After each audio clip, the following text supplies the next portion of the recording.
Happy Wednesday night. Here we are again. Another Wednesday night magic here on Speed Gaming with Team Instant Speed. Tonight, we are going to start with a Guilds of Ravnica draft featuring Xwater and Skybills drafting. Afterwards, after the draft, we're going to let Xwater play the games and have Sky and I do some commentary over top. So a little different than last week, but you know, we're gonna try it out. So without any real further ado, I'm just gonna throw it over to them and let them get started.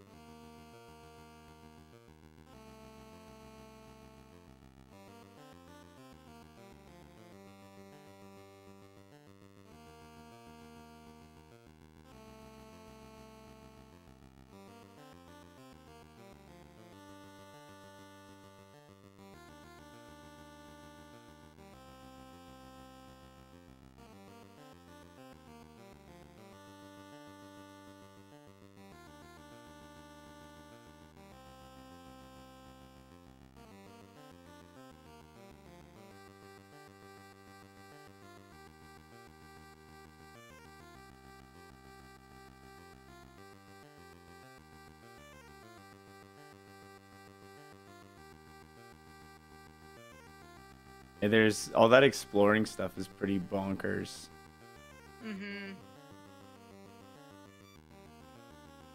I just like guilds because it's got the surveil. I was a real big fan of that mechanic.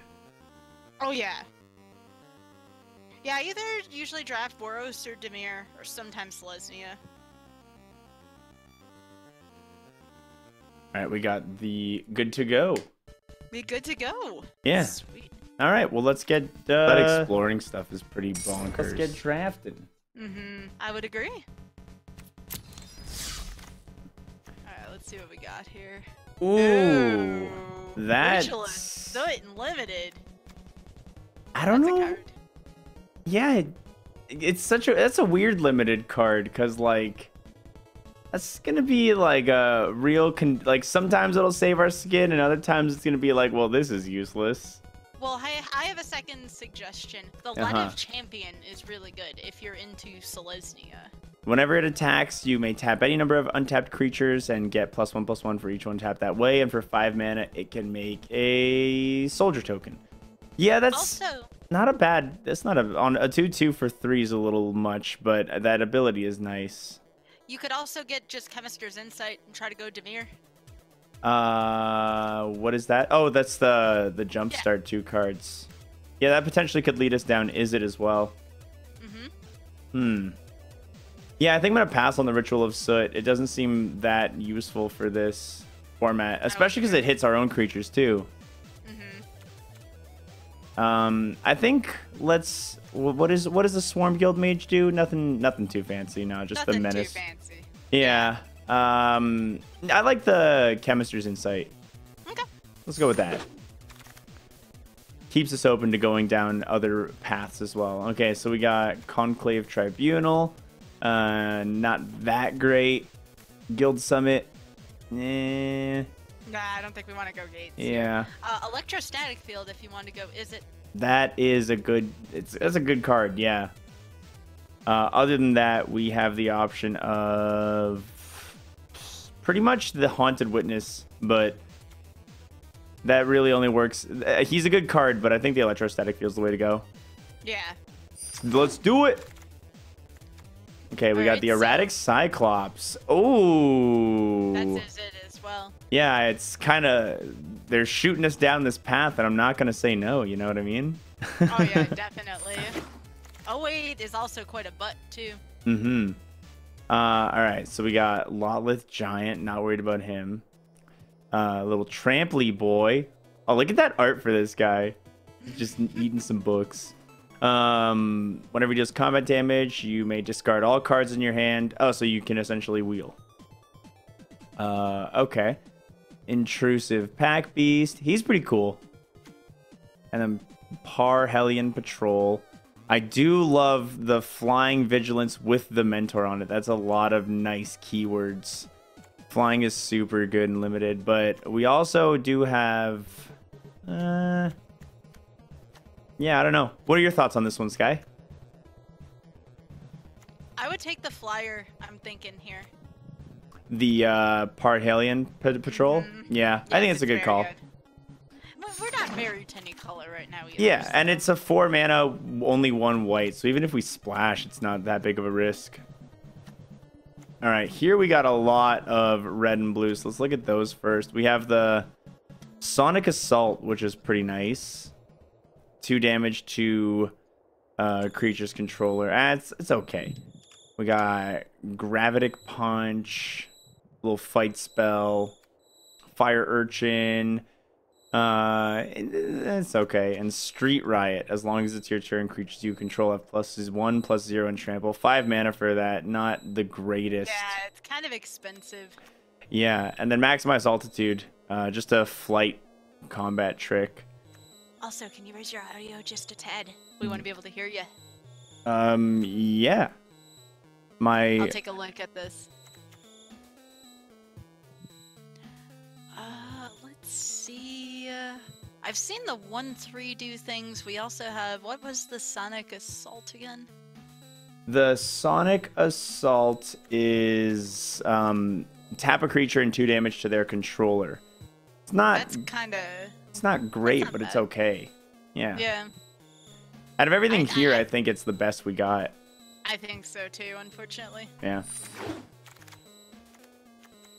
Now, if we're in Selesnya, Flower Flourish is actually really good. Mm-hmm.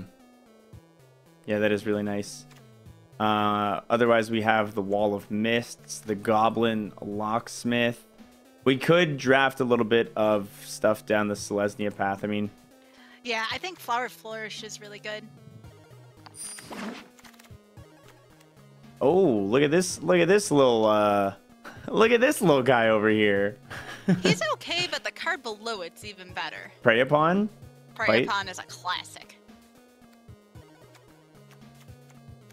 And otherwise, we have what? Just the Wishcoin Crab. Nothing great on that. We have the Fresh-Faced Recruit, which is definitely decent. Yeah, Fresh Face Recruit actually keeps things open as well if we didn't want to go down the path of green so soon. If we wanted to try Boros. Yeah, we do have a couple of reds. It could be worth trying. I'm thinking if we end up, because right now we're open to either Izzet or Selesnya, right? And with potentials of splashing white in our Izzet, but this World Soul Colossus definitely does seem like a decent spell for limited if we get it in like a late game situation. It's like a free, just if we have 7 land, he's a 5/5, right? Not necessarily free, but it's a good draw late or early game, especially with that Convoke on it. I don't know. I really like this World Soul. I've seen him be okay, but from what I've played in guilds, he falls very, very, very quickly to like a lot of removal spells. That's true. Remember, Yeah. like, Price of Fame's in the format, for instance. Mm-hmm. I would say either the Prey Upon or the Fresh Face Recruit. All right, let's go with the Fresh Face then. Also, make sure you raise the Discord in the game a little bit and lower your mic just ever so slightly. Sure. Yeah, okay. I just checked the messages. I thought I got all that. 1 second. You're good. We also have another Flower and Flourish here too for everyone else here. Yeah, another Flower and Flourish. Another the Haunted Witness right there. The Shield Mate, really nice. 2 mana, 2/2 Vigilance, and it's a bear. Yeah, I gotta love Want the Vigilance bear? on those 2/2s. But the flower's so good. Having 2 Flower Flourish right away would be wonderful for fixing mana. Yeah, that's not wrong. It's it's essentially trades the card in your hand for a land card of a color of either green or white, but it doesn't get you more mana. You know what I mean? It's just kind of like a spot filler because you basically slim your deck out by getting rid of the flower and the land, but then it does have the option of the flourish. I think with where we're at, I think the Shield Mate makes sense because if we are going to go into Selesnya, we don't really have too many creatures yet, Sure. and I think that's ultimately what we're gonna need. Yep, and it still leaves Boros open too. Mm-hmm. We have the Guild Gate there. Yeah, Selesnya Wanted to Guildgate. grab that. Caller of the Culprit is also pretty nice. Ceratok's okay. Garrison Sergeant. I like the gate. Yeah, me too. And then we could take the Witness now, or Crushing Canopy is a lovely removal spell in Limited. And also Standard. It's a good side deck card. Yeah, that is really nice. That is really nice. I like that a lot. Over here we have... Spider. Sorry, say again? We have a spider. Ooh, we do have a spider. Yeah, I think we take the spider. Yeah. Okay, and then we got... the Wood Shaper's there. Top 4 cards to the library. Take a creature or enchantment. Put them in your hand. That's not bad. It's... Yeah. Out of everything we got here, I think that's the best pick. Mm-hmm. And then either the Riot or the Sergeant. Yeah, probably the Sergeant. Oh, and another Wood Shaper. That's wonderful. Laying on. Oh, and Urban Utopia. Not bad. Nice. Those are some good late picks. Oh. Night of the Autumn. So good. Yes. Oh, that's awesome. Yeah, 100% yes. Okay, so I think we've officially changed our route down the Selesnya path. Over here we've got... Not much. More Urban we have Utopia. The Blade Instructor. Yeah, that's not bad. 3/1 Mentor. We also have the Rampaging Monument, which really isn't that good, but... The Vigil's not bad either, but if you want creatures and to go horizontal, Blade Instructor is definitely pretty good. Yeah. Yeah, let's go Blade Instructor. We've got... Oh, Luminous Bonds. That's fantastic removal. Oh, yeah. That's another classic card there. Flight of Equinox. That's a good finisher. That is a good finisher. Wow, that is such an expense. 8 mana, but it is Convoke. Yeah, no, that's lovely. Let's do it. I love my flyers in Limited. Oh man, look at this guy. That would have been cool. But I think we should stay away from Izzet at this point. We got Intrusive Pack Beast is definitely pretty useful for opening up the path. Collar the Culprit can definitely come in handy, but can also flop really hard in some bad situations. And then we got Reflection, prevent all combat damage that be dealt this turn with a Convoke on it. So essentially a Fog with Convoke and another Urban Utopia. I think it's probably between one of these two white cards here. Okay, I rarely see Collar the Culprit work. Yeah? It's very situational. Yeah, I don't know the format that well. I don't think there's this set that well. I don't think there's too many creatures with toughness 4 or greater, though. Yeah. So yeah, let's go with the Pack Beast then. Pack Beast isn't bad. What else do we have here? The Sundew? Sundew, Defender, Reach for 2 mana. That's not a bad way to protect against flyers. We have another Vigilance. Oh, Did you catch that? It's so good. Yeah. It's a good card. Yeah, that's really good. So we can grab one of the 2 bears down there if you want. If you like the Vigilance or the Fresh Face Recruit, both of those are pretty good. Yeah, I think the Shieldmate is the better call for what we got going on. I like that Vigilance a lot.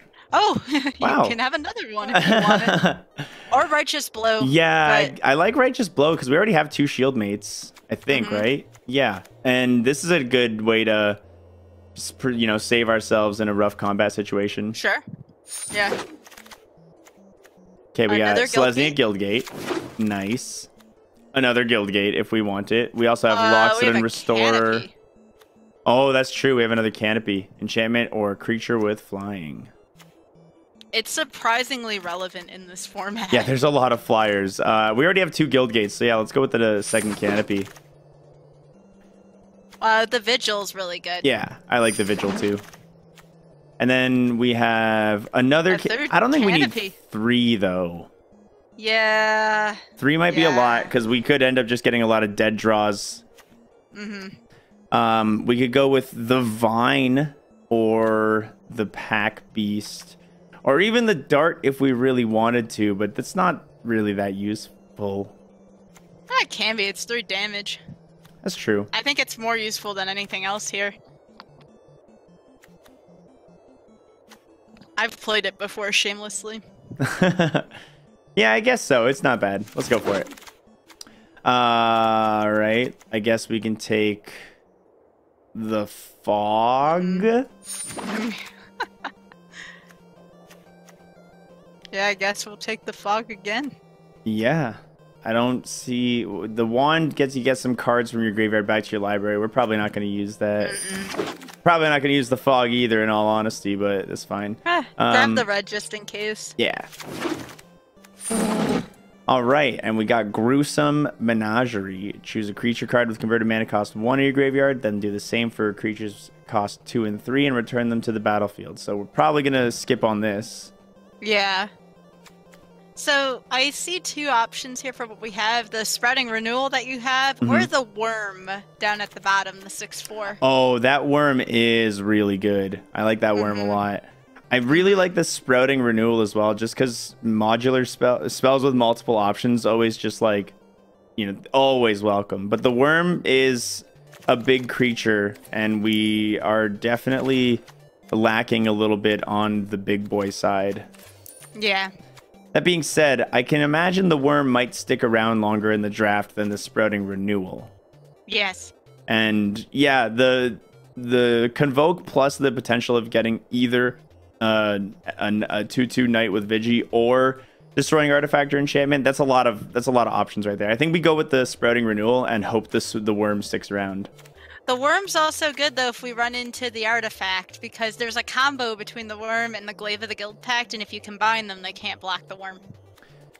Wait, there's a combo between the Worm and the Glaive of the Guild Pact? Yeah, we don't have one yet, but if we find it, the Glaive of the Guild Pact gives it Menace. Well, the Worm says it can't be blocked by more than one creature. So those two abilities together make it unblockable if we find Glaive of the Guild Pact. I see.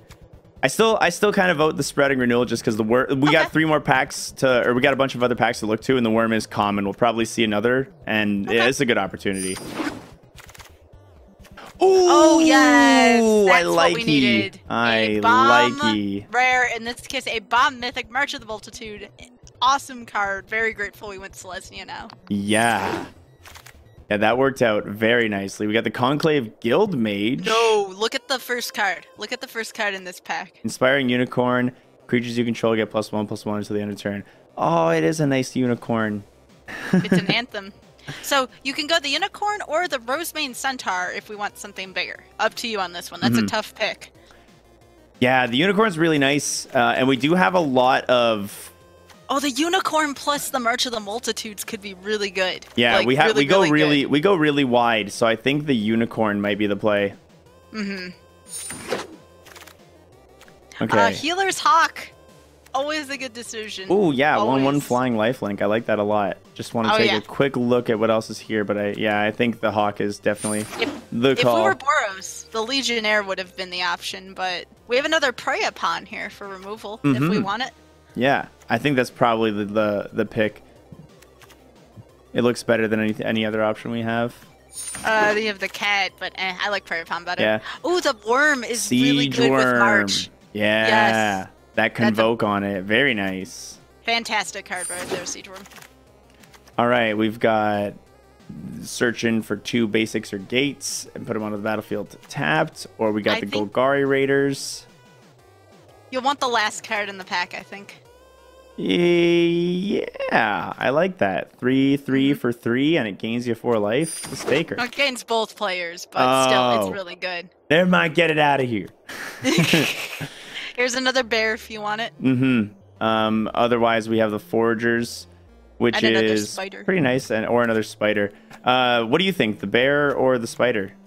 How many 2-drops do we have right now versus 3-drops? We want to make sure we can curve. Take a look. So we got this. So we got the Fresh Face Recruit, 2 of the bears, and then we're probably not using Maniacal Rage. Yeah.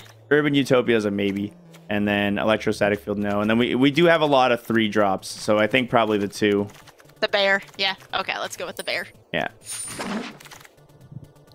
Wow, it's just so many of them. Here's the Vigor Spore Worm. What, do you want to just go all bears? We'll just make a deck full of bears. That's what we're gonna do. We're gonna bears into March of the Multitudes, and that's gonna be the deck. So do you want to go with the bear? Or what do you think the worm is still worth taking? We got some biggies now. I think we're good. We'll go bears.deck. All right. I recommend the guild gate here. I think the guild gate. Or the 3-drop, or the 4-drop. That one has Convoke, it's a really big butt. Mm-hmm. Yeah, I think either the guild gate or the guardian. We have 2 guild gates, and we're not splashing extra colors. I think we're safe to go with the guardian. Okay, we'll go with Light of Guardian. I like that card a lot. Yeah. Over here we got a centaur. Yeah. Yeah, that's good late. All right. Another spider. Spidey boy. Yep, that's good. And then yeah, whatevs. Yep. I think this is gonna be great, Xwater. We have built a lovely deck. Yeah, this is some really good stuff we were able to pick up. Oh no, keep that fresh face recruit in there. All right, get all of that out of there. Get my so I'm seeing some easy cuts right away. The pack beast can probably go away. The pack beast, man, yeah, I love the pack beast. We gotta make cuts somewhere though. No, I know. Righteous Blow, Healer Hawk, both very good. Urban Utopia, not necessary. The dark can go. Yeah, we can take it out for now. The shield mates, I can't believe we got 4 of them. That's redonkulous. Luminous Bonds is really good. Blade Instructor is pretty good. I'm willing to cut it though if we need to. Crush Canopy, we have the 2 paws come out. Oh yes, the 2 fogs. Yeah, we don't need fogs. Yeah. What was the? Could take out we the don't need the fresh face Uprising recruit Utopia. if you like the shield mate better. The fresh faced recruit. Oh, right here. That's true. We do have 4 of them. We do have 4 of the shield mates, so it could be excessive if we went for a 5th 2-drop. Yeah, I would say so. Yeah, and then farther down we have the Candlelight Vigil could end up being pretty useful at some point. I guess. I think the where's how that many more cuts do we have to make? Just 1? Yeah, just 1. How much removal do we have? We have 2 crushing canopies, and then that one that was the Knights of Autumn who can destroy artifact or enchantment, and then we had that one spell with the multiple options wherever it is. We could take out either Prey Upon, because we're going horizontal. I don't know if we're necessarily, until we get to the big guys, if that's going to be useful, because remember, it's not damage, it's actual fight damage. Yeah, which yeah, is yeah. different. Could just take out the Prey Upon. Yeah, it is a good point, considering most of our things are pretty low power toughness until pretty late into the game. Mm-hmm. It's either that or you take out a canopy, but I have a feeling those canopies might come in handy. I could have sworn no, there was what was that one green white, was that the Knight of Autumn that I picked over the other green spell, the one with the either put down a 2/2 elf or no, you have it there. It's Sprouting Renewal. Oh, I thought it was more than green. Yeah, there it is. Cool. Yeah, right, so if we have this to destroy artifact or enchantment, then we have 2 crushing canopies and we have Knight of Autumn. That's 4 separate artifact or enchantment removals with... Does the sprout... yeah, actually, no, the crushing canopies do get rid of flying, though. Yeah. I think you're right with the Prey Upon. The Prey Upon over the... Yeah, because we'll probably run into more problem flyers. I think we're going to have the ground locked down, so taking out those flyers and we have 2 of key. the spiders anyway that will be able to block them until we can crush them. Yeah. Yeah. Cool. Then I think that puts the deck ready to go. What do we name her? Bears! There's so many bears in this deck. Grr bear. Grr. All right. With the that title card you have there needs to change. You have a blue card there. There we go. Do we have any actual... All right, I'm gonna put the Knights of Autumn there. It's the most bear-looking thing I think we have. Pilot this draft deck. We'll see how it goes. Actually, the Centaur's like already half another animal. It's not necessarily a bear. Worms aren't bears, you goofball. All right, this is all you driving. I have faith in you. Alrighty. I'll see you on the other end of the commentary spectrum. All right, sounds good, bud. Good luck. Thanks. All right. Hello. Hello, Clifford. How are you doing today? I am doing well. How are you? Welcome back. I am excited you for never bears, left. by the way. Bears will be fun. Oh yeah. I liked the draft. It looked like fun. The draft was fun. So for those of you who don't know out there, bears are 2/2s for 2. Now, it's fortunate in this case that these bears have vigilance, or they will not tap when they attack, so that's pretty cool. Yeah, of course. And of course the bears term coming from grizzly bears, the old 2/2 for 2 from way back.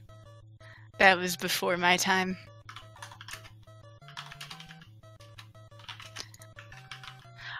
Was there anything in the deck that you're particularly excited about, Clifford? You know, I really like that March of the Multitudes. It's one of my favorite cards, just in the Guilds of Ravnica set in general, and I really like to see it in the limited format. It's one of those cards that will never get past you. So in Arena, we do draft off of bots, unfortunately, but if you're drafting with a human player, even in Pack 3, that's going to get hate drafted, because if that falls into the wrong hands, bad things can happen. Yeah, that's not a card you really want to pass very often. Alright, so Xwater's getting prepared with the Grrr Bear deck.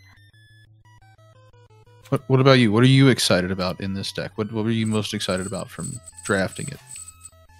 I mean, in general, I like the March. However, there is a ton of Convoke in this deck. And speaking of old school abilities, Convoke is actually one of those that was brought back from an older set. So Convoke is you tap the creatures on the field as if they're mana to activate a card. And in the case of March of the Multitudes, for every extra mana you tap above cost, you're going to get that many 1/1s with lifelink, and when combined with things such as Flourish out of the Flower Flourish combo and the Unicorn, Xwater could be going horizontal for quite a bit, considering it's a limited format. Yes, and lots of gumming up the ground with Vigilance Bear, and then that Unicorn can come through and buff them all just a little bit to get through. I know 4 toughness is a big number in this format, so we'll see how well they stack up against some of the bigger things in the format. I also like the fact that he does have a lot of flying hate in there, and enchantment, and even artifact removal, because in this format there's not a ton, but the enchantments and artifacts that are floating around are pretty powerful. Yes, indeed. Like, the Conclave Tribunal is a huge piece of removal in. Yeah, and somebody asked why we didn't take that earlier. Well, earlier on, it looked like we were going to be taking Izzet just based on the cards we had gotten, and it wasn't until a little later on, and for good reason, that we switched on over to Selesnya. So, given the circumstances, at least by the time we got the March of the Multitudes we were in Selesnya, I'd be much happier grabbing a March than a Tribunal given it, so, things happen for a reason. Oh, always.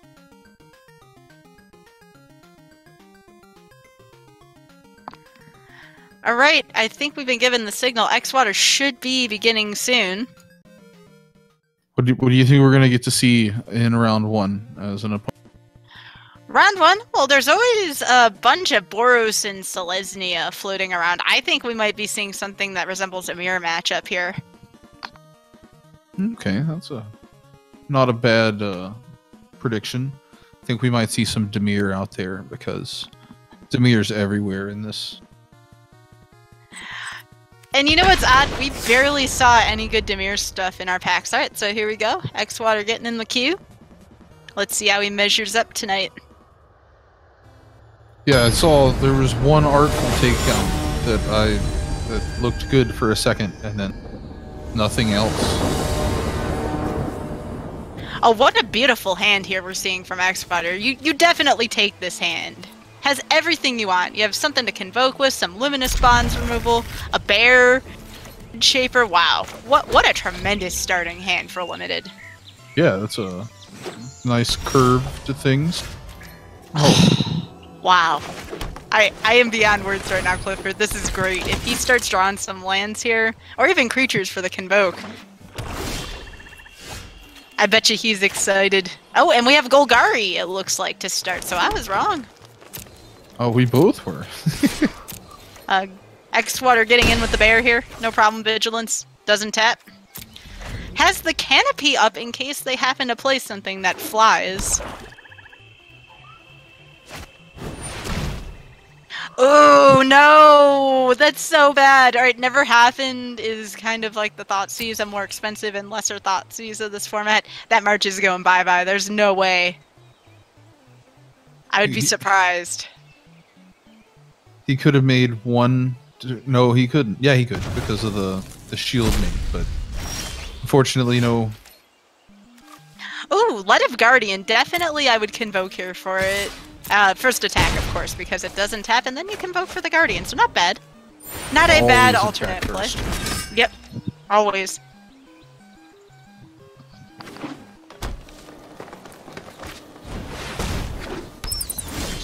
Alright, so I'm willing to bet he's gonna canopy those bats. Why not? It's definitely the correct play right here. Just blank the 4-drop and swing it.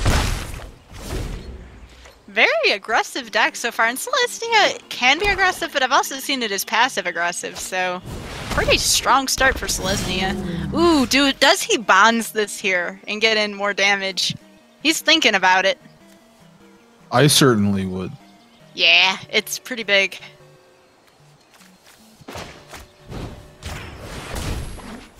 And he does indeed. He wants that damage. And next turn, Woodshaper is on the table. If he wants to search. With a land, the worm's on the table too. Mm-hmm. Alright, Foragers. That's actually a pretty dangerous card. At least it comes in as a 4/4 and he only gains a little bit of life, but still. Some of these Golgari cards, they come out and they have Undergrowth, and that affects... We have creatures in the graveyard, and that typically contributes to some kind of effect. In this case, it was life gain, but other things, it's power and toughness, so at least it wasn't the other creature. Yeah, the Foragers 4/4, the Siege Worm just a little bit bigger. Ooh. This guy a little bit bigger than that. Or just a little bit. Now, it's best if X-Water doesn't block here, because he can block that later with other things, but the worm can't be blocked by more than one creature. Oh, and that Flourish! I say you play the Woodshaper and you wait for the Flourish to try to go for lethal if they get greedy. And that's, I think, exactly what he's doing here. Oh, Healer's Hawk! For in the air, yes! Yes, say yes to life gain, X-Water. I think he's gonna go for it. The Hawk definitely gives an option to fly over this gummed up ground. Yeah, and I think if you're X-Water here, you just kind of sit tight. Well, actually, no. X-Water made the better play than even what I was saying. The Foragers is only a 4/4, so this is actually the right play here. Get the 1 damage and trade with the big worm. Not a terrible play. I think I was thinking to wait 1 more turn for the Flourish, but I'm also a 1 more turn kind of person, so... 1 more land puts Flourish into play. If not, we have the Peacemaker as well. Oh, and the Prey upon to the Hawk. No. No. Bad opponent. Never want to see that. Mm-mm. There's the land, though. I think you possibly play the Peacemaker and then Flourish, but the only thing is they gain life off of this, so it's a little risky. I would just Flourish and attack with the team, to be honest. Yeah, that way they don't gain any more life either. I think that is the correct play. We'll see what he does, though. We gotta let the driver drive here. And he does it! I think he can hear us. Alright. Swinging for lethal. They have to block everything.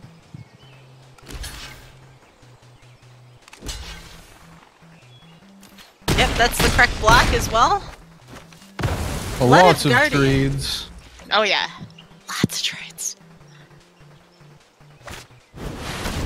Oh no, Lotless Giant. To target opponent.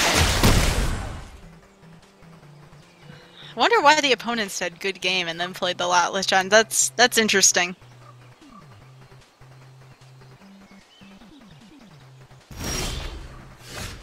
Oh, Flight of Equinox! Oh, but can he play it yet? No, not quite. Not yet? Okay. Well, he'll gain some life buffer here. Has to keep everything alive to cast it next turn.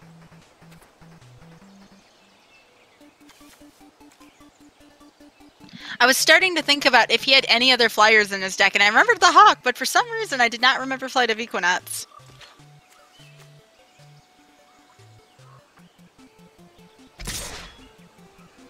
Oh, they're swinging here. Do you just take the 6? I want to say yes. I probably do. Yeah. I kind of wish he had picked up the second Flower Flourish. Would make me... Oh, Golgari Finebroker. Very good card. Even standard playable. What's he going to take back? Probably the Worm, if I had to guess. Yeah. Now what do you do here? You play the bear.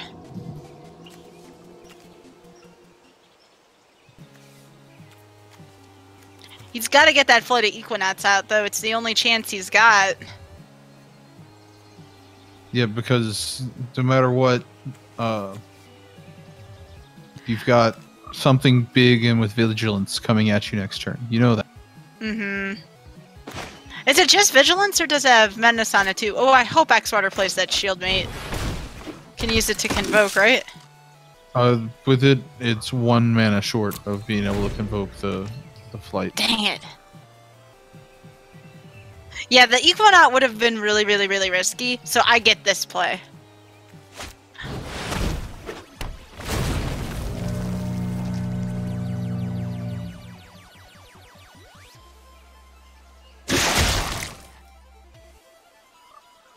Giving it to the Feinberger was the correct play here. So you probably let one of these go through? I assume they were going to swing with Lotless Giant as well. This is a tough position for Xwater right now. I like this double block. I do. It's actually really good. One thing alive. Trades out. Ooh. Still probably not the best situation to be in, but better than the alternative. Well, he's got a couple of options here. He can Righteous. So you with the Worm, you block with the Shield Mate, and you Righteous Blow. You 2-for-1 yourself, but you get rid of the Worm, and the Lead of Guardian can actually block the Feinberger. Or alternatively, oh, he's trying to see if he can. I don't know, Xwater. I don't know, bud. I think they're just gonna block with the Feinberger here. That's a risk play there. Yeah, that is a risky play. Now he has to block here with Lead of Guardian. Boy, his opponent really likes jumping the gun there on the comments. Yeah, I think what happens is you wait for the Worm to attack and you Righteous Blow there. Yeah, that's a tough situation, whatever. His opponent was really, really, really getting things off the top deck.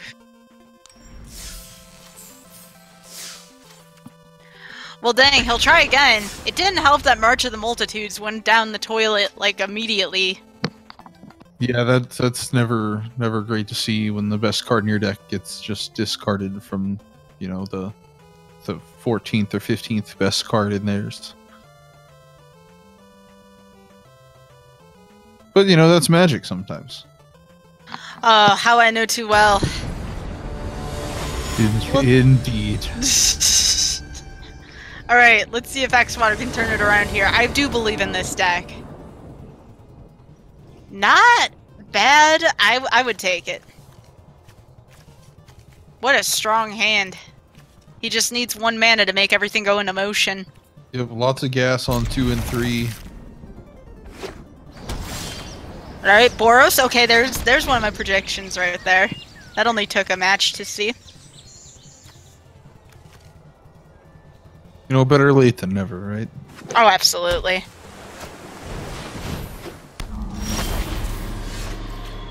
That card's not bad. It's a little annoying, but not bad. It just makes it so X-Water can't block it. Yeah, attacks from that Mesmerist are pretty nice.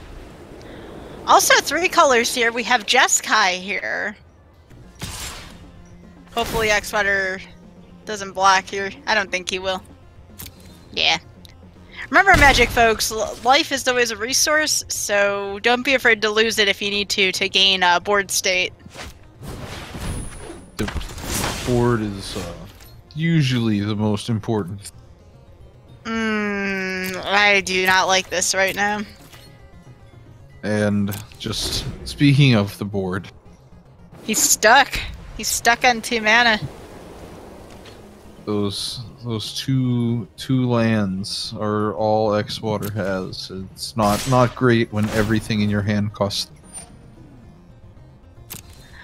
The bright side, though, he doesn't really have anything. His opponent doesn't have anything too strong in there. Yeah, I kind of saw the Riches Blow coming, but still not the most terrible way to trade for that. Yeah, it's not the worst thing in the world. Oh, that is the worst thing in the world. That is. Yep.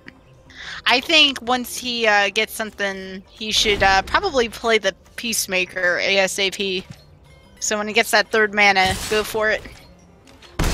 Is getting that 3rd land to gain some life back and try and stabilize, but Oh my gosh, he's running 17 in this deck too. There shouldn't be any reason for this happening beyond just terrible luck.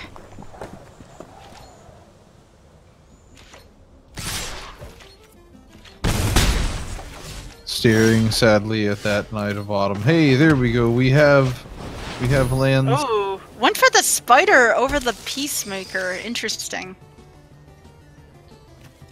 It'll definitely come up the ground and block one of these guys.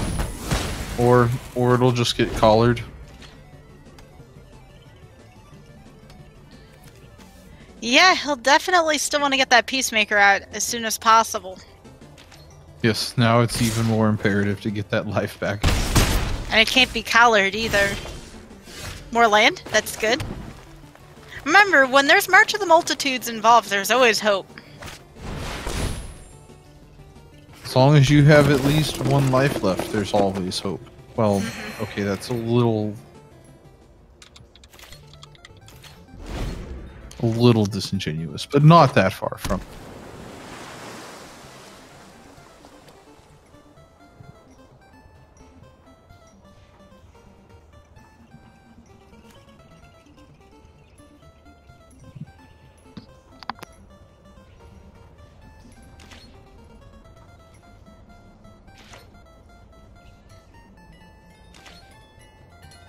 So his opponent has passed through combat.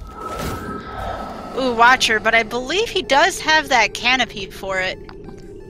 Yes, the canopy should take care of the Watcher in the Mist. I am such a big advocate for crushing canopy. Just these last couple matches have made me a believer. I like it a lot more in best of one format than in the best of three. I like it in the sideboard of the best of three, but it's so good in the best of one.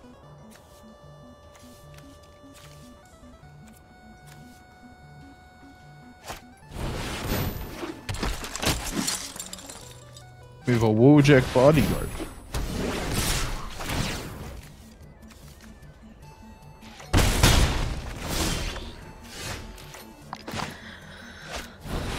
Okay, still not a huge deal here. Knight of Autumn. Oh, okay, going for that. That makes sense. I don't know.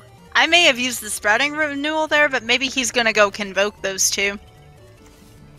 It wouldn't be a terrible idea, it's just he's getting low on life. Yeah, there's several options here. I'm not sure what the best quote-unquote play is from him.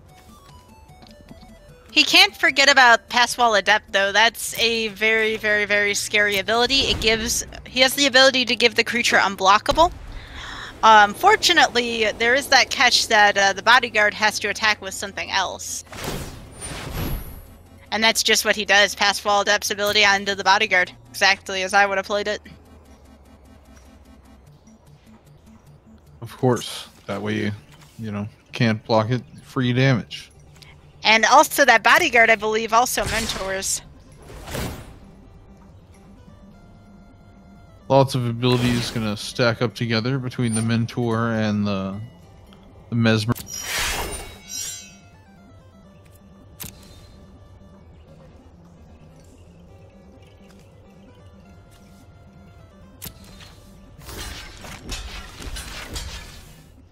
Okay, so at least that's going to die. Actually, this isn't terrible unless the opponent has combat tricks here, which it looks like they do based on the way they're highlighting their hand. Oh, maybe not. That worked out in X-Water's favor. I think we might have to see some Luminous Bonds next turn, though. Maybe into a flower to get some extra land onto the field. Oh, Direct Current! He's actually really, really, really lucky his opponent didn't use that on his life directly. I mean, taking out the blocker sets up the Direct Current for lethal next turn. It does.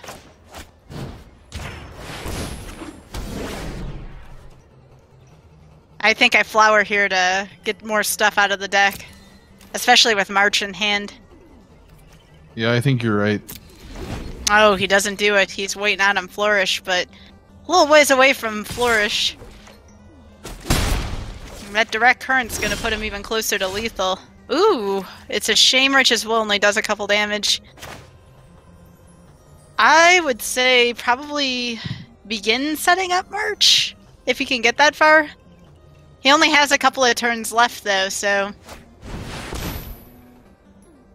Oh, Auto Tap betrayed him! Did you see that? No, you flower for the plains! X-Water, come on! If he flowers for the plains, he can still Righteous Blow and filter his deck. Yeah, I mean, had to use the 2 white for the Centaur, or the Unicorn Centaur, what am I...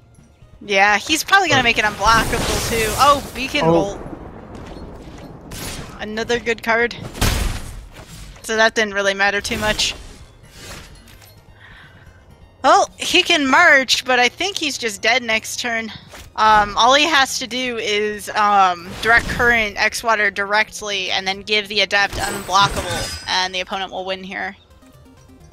Yes, and at this point, even with the Beacon Bolt, we'll take out the Vigilance Knight also. Although, I guess that's a little short on red mana for the opponent to do both. So, just making unblockable will be good enough. Mm-hmm. Yeah, I definitely think I learned a lesson here. Try to increase your land count as much as possible.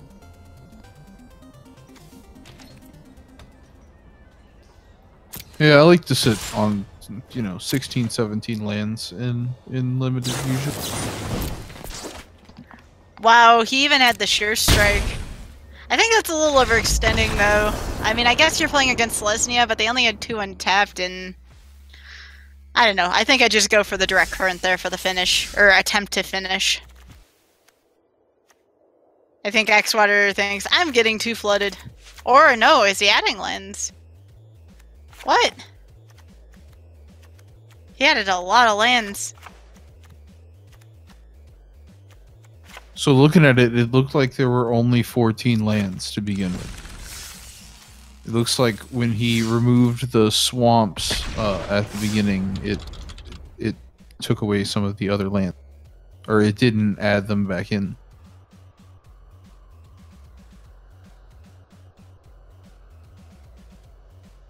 So that would make sense to add some more.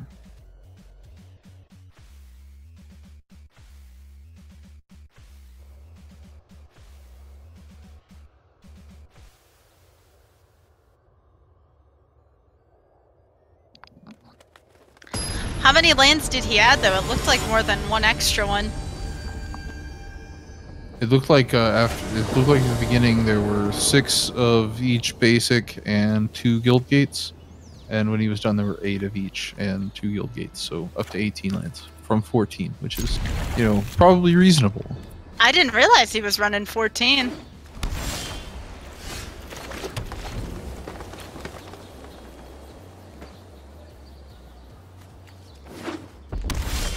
Yeah, you definitely want to aim to run at least 17 in the deck. Lands.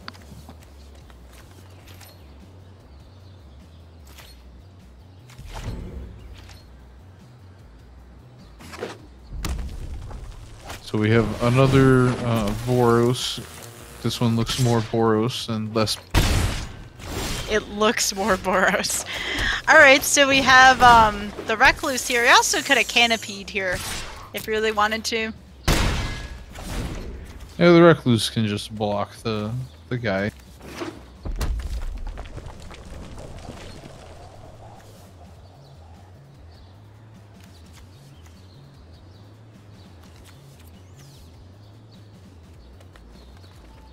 Who knows? Maybe we'll just see. Oh no, we are seeing an attack.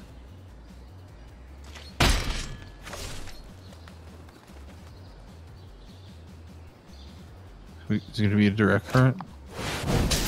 No, intervention. That's... yeah, I guess I could see that. It does gain life as well. So it's a pretty good card. Oh, yeah.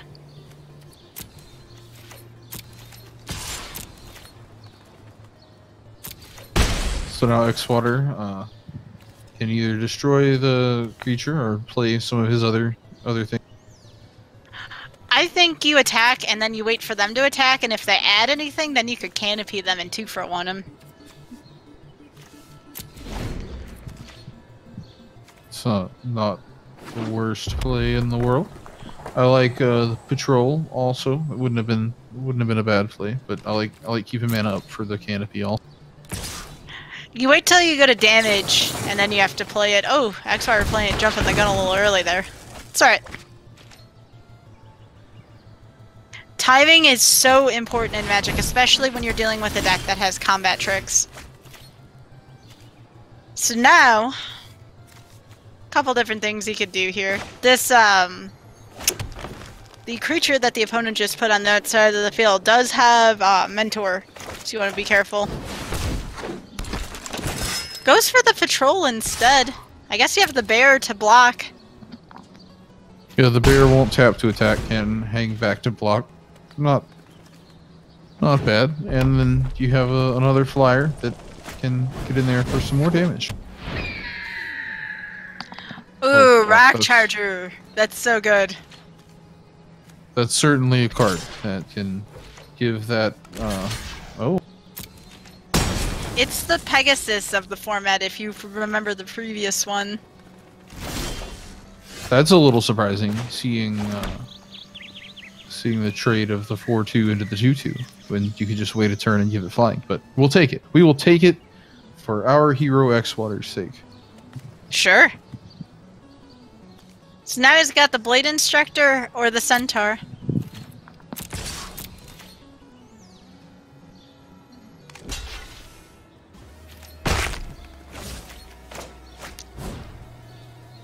Goes with the Centaur here.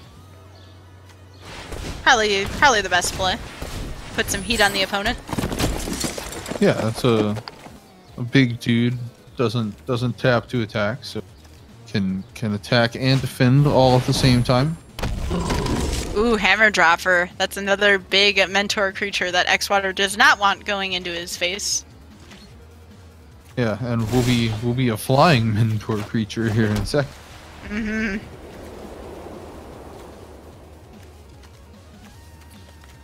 Well, he can make the Equinox work this turn.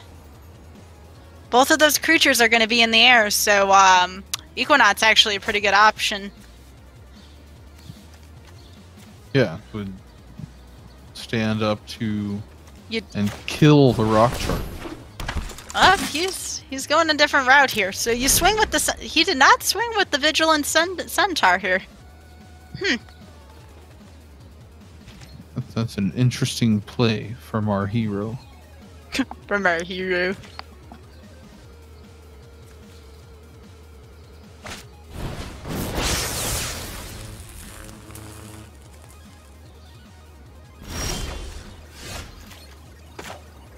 The opponent didn't do much either there. This is very... I'm very confused right now.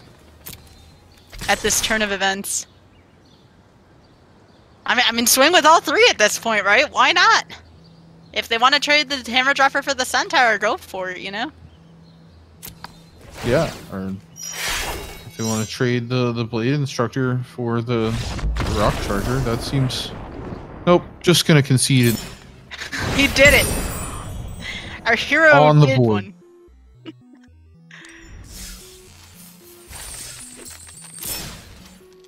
Alright. X-Water hanging by a thread, but you know what? It still counts. A win's a win. We are on the way. On the way to that 7-2.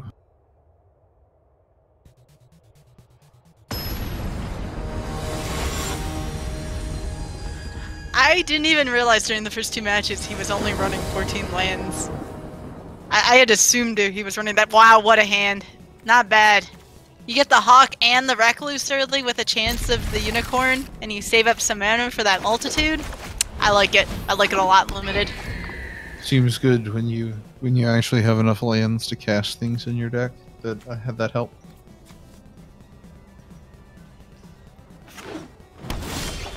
So I've been told. Oh yeah. Alright, green something. What's it gonna be? Is it gonna be Golgari? Is it gonna be Selesnya? I bet we see Golgari coming up. Oh, Ooh, no. there's the mirror match. Or is this gonna be 5-color green? I mean, it could be. Alright, don't forget to play that Spooter. Alright, cool. You remembered. Gonna need something a little beefier out there than that. Maybe we'll see another white mana from Marchin for the Unicorn. That's not too bad. Luckily with the hey. Hey! Alright, that was a good draw. And I think you just swing with the Hawk here. Why turn the Recluse sideways? There you go. Yeah, no need to just bonk off of that wall. That Pegasus, though. Our Unicorn. No! He destroyed the flyer. Well, we still have Patrol. I was thinking of the last match with the Pegasus. That's a Unicorn out there. Yeah, So... the Unicorn, Pegasus, you know, whatever that thing. Unicorn Pegasus thing. It's all the same. Alright, really? X-Water is hungry for some tokens. Now, wait, he could cast it at the end of his opponent's turn. It does have instant to keep the two creatures up until then. Yes. Being an instant, you can cast it on your opponent's turn. I guess he really wanted them now.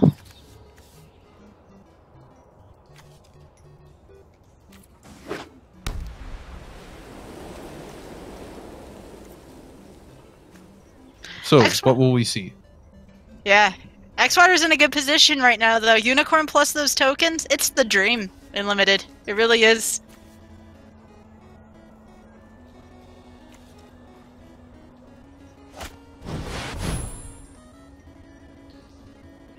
Alright, so we're gonna see some more lands coming in. Ooh, Canopy. That's a good one right now. And X-Water's just hungry. He's going all in. Hopefully he drops that Patrol to put a flyer on the board. I mean, even if he doesn't, he has the Canopy to kill any flyer that comes down. Yep, going with the flyer.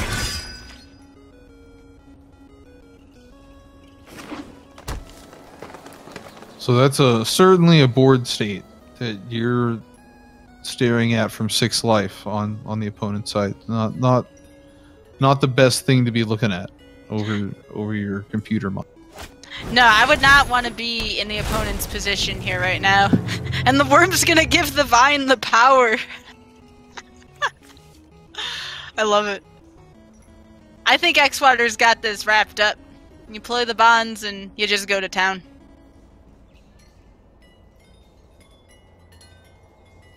I think at this point you don't even have to play anything. You just win. Yeah. Oh. Oh, well, isn't that always the way? Now you play the bonds and go to town, I would think.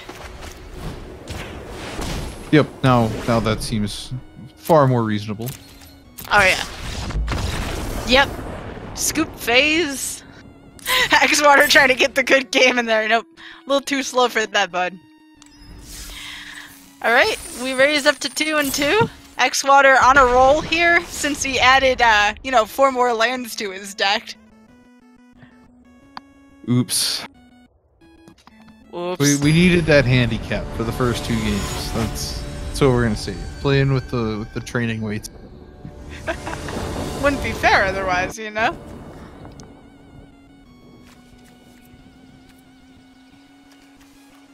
Ooh, no. Oh, oh, that is close. I take it. I take it. He's going first. That's my reason for taking that hand. It's tough. It was tough. But with 18 lands on board now, I have confidence he'll find something. 1 green is all he needs to make this hand go off. Oh, Crushing Canopy would be so good for that right now. Come on, Xwater, draw your green. Draw your green right here. That's not a green, but it's a white still. Alright, hey, go for the Blight Instructor. It'll play a card. That's good. Yep. But he does need that green mana now. There's so many awesome things in his hand.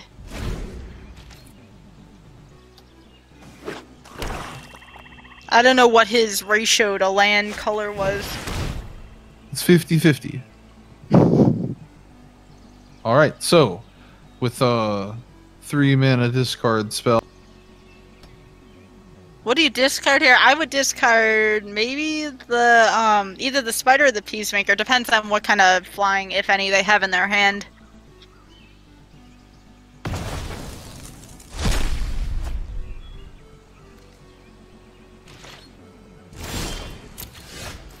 There's the unicorn, but no dice here. 1 more mana though, we'll get that unicorn on the board. And 2, for the record, Xwater is playing 18 lands here, so we should be able to find another one soon.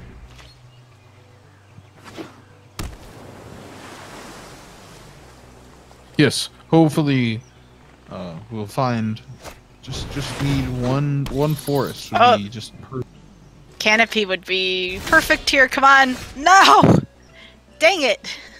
Okay, so that does give what?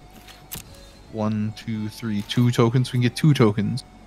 Well, you need a green though. We have a green. Oh, we do have a green. You're right. I guess he grabs the tokens here then. That's a good call there. I mean, it's not the best play in the world, but it's a play. Yes, I feel the same way. Dang, 2 canopies for 2 bats. Oh, his opponent doesn't want to move either. Do the thing, Xwater. He's doing the thing. He sees it too. We have some tokens. We have a unicorn? Like, that's kind of a thing. Yeah. I mean, that's your only move, Xwater. Come on, bud. I would attack first. Attack with the team. See if he wants to trade. Good call.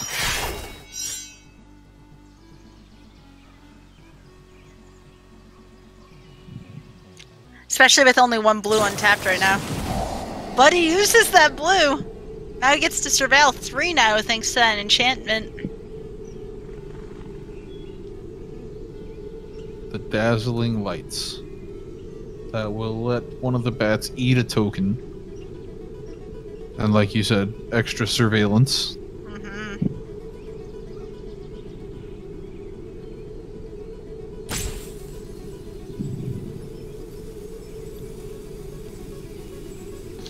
Yeah, X-Water's lucky he got a little bit of an early lead here. His opponent may hesitate to attack for a little bit still.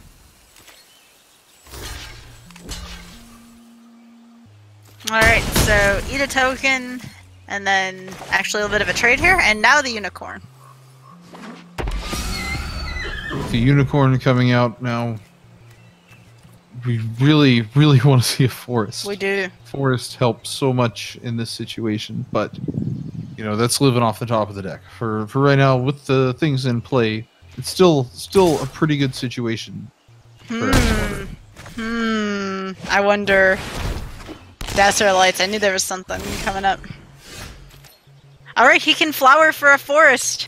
He found his forest. Still far away from, you know, being able to flourish, so that's definitely a good play. Do you wait till their turn to canopy? I don't even know if I canopy here if I just play the spider.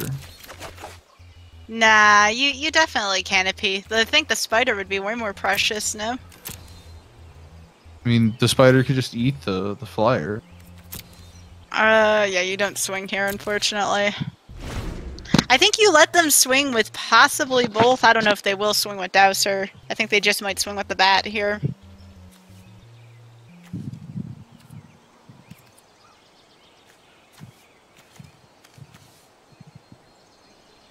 I'm sure we will find out very shortly. Yeah. Your opponents be thinking right now. There's only so much time on the clock per turn.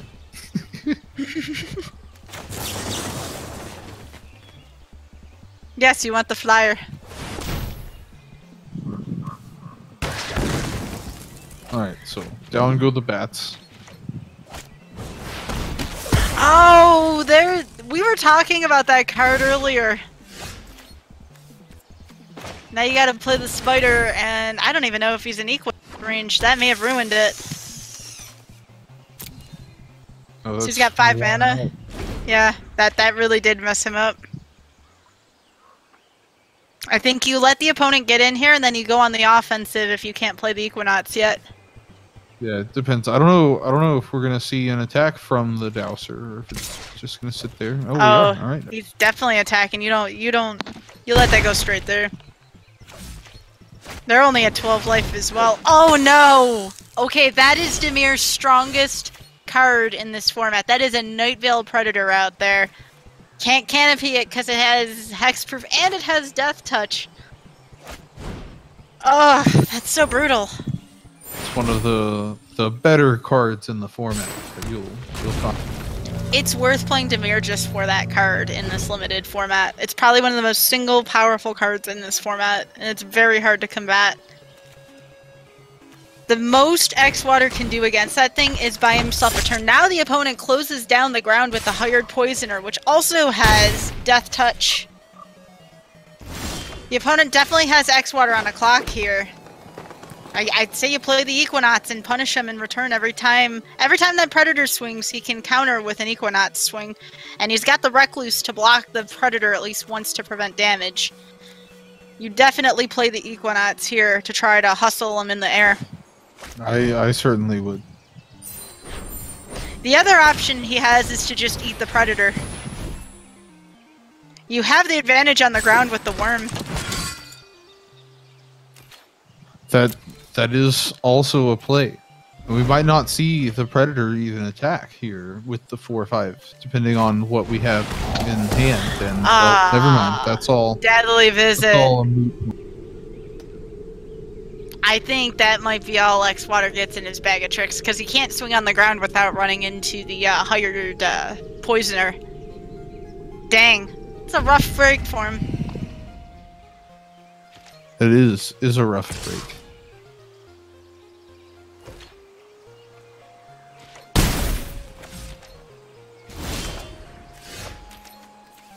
And he's got the Hawk. He's still one power short of being able to take the Predator out. Just unfortunate for X-Water here. It's so tough because if that was any other flyer, Canopy would kill it. Yep, it's such a good card, especially in limited. Oh, X-Water says that's enough of this crap. He's going in. That leaves him vulnerable to the Dowser on the ground now. Lines have been drawn.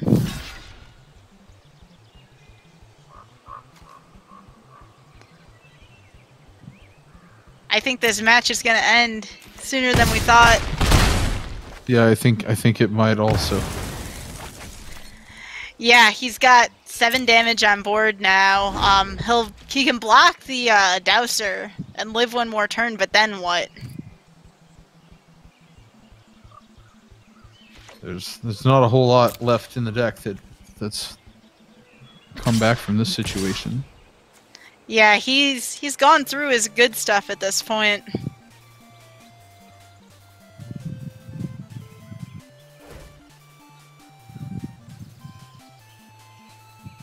I mean, really, if he kept drawing nothing but lands, the alternative is just to sit there and die to Predator. I mean... That is certainly an alternative.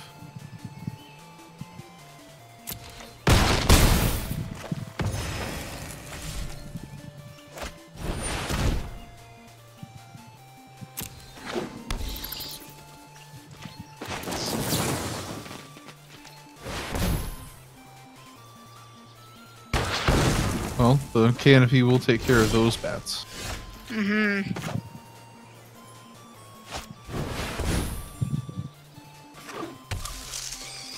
Well, he can get it down to 4 if he swings here, but I don't know at this point.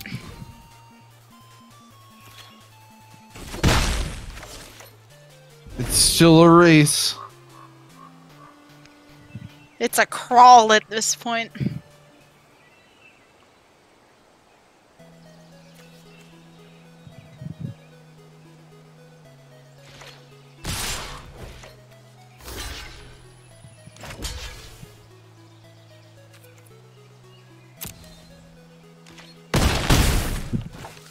Right, this is the last turn for X-Water. Oh, his opponent's like, nope, oh, with the Playcrafter in hand. Dang. Well, there's... Dang, that's a shame. And with that, our hero is defeated. If it wasn't for Nightveil Predator, I say he had a chance, but Nightveil Predator's a tank. Dang, we gotta break this 2-game curse for our team. We really do. That was a good deck, too. Just, frustrating. Alright, let's see 1 second if we can get X-Water in here. Let me see if I... Oh, yeah.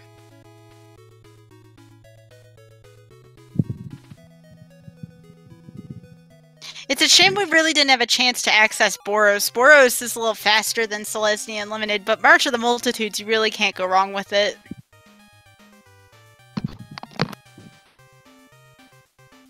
Hello, hello. Hello. Yo, you did the best you could, bud. You really got dealt a raw deal. I didn't even realize you were on 14 lands, by the way. I totally forgot to fix the lands before we started making cuts. In that second game, I was like, this is suspicious. I'm going to make a quick double check. But yeah, oh man, I was laughing when that white 4 toughness spell killed my spider. Yeah, the Canopies were definitely the MVP, surprisingly. Oh yeah, they came in, they were super handy. They did so much work. We saw surprisingly less bears than I would have expected to with how many we had. Yeah, that was definitely a thing. Usually, like, I mean, we did see one every game almost, so that was expected. Yeah.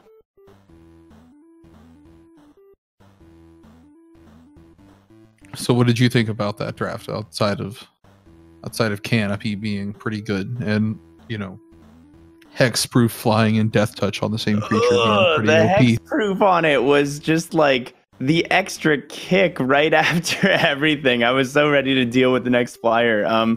I really liked the Unicorn and the what's the spell called? The multi-mode spell, the Flower and Funeral? Flower and Flourish. Flower and Flourish, yes.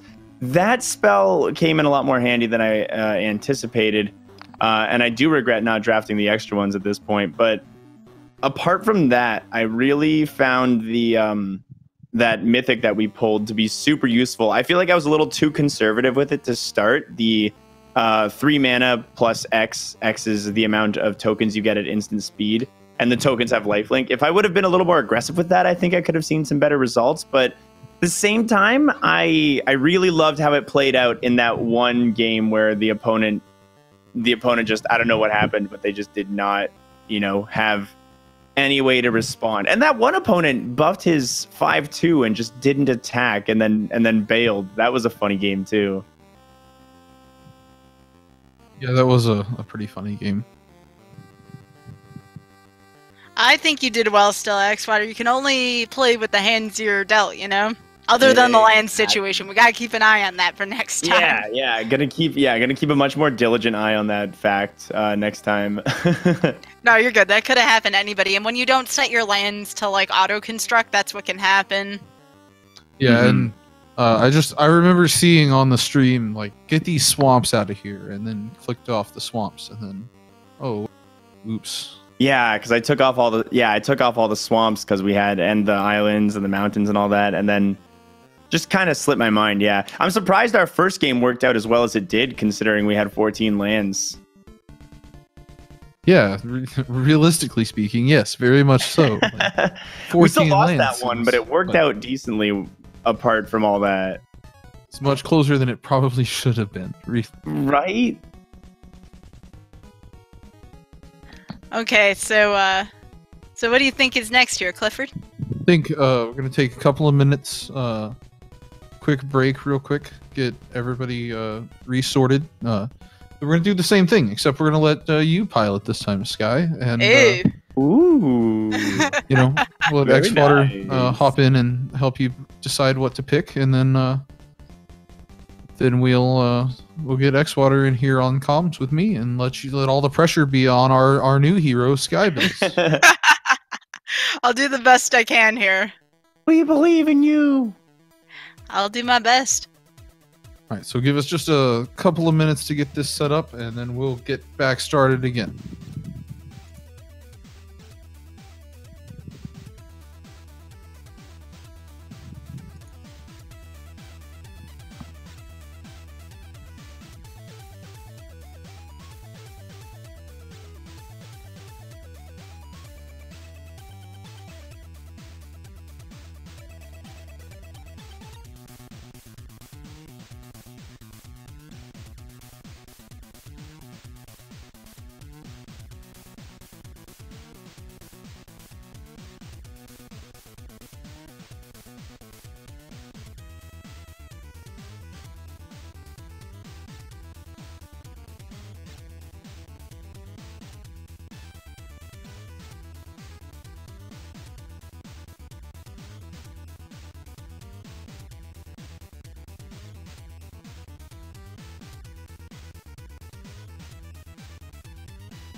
Mm-hmm.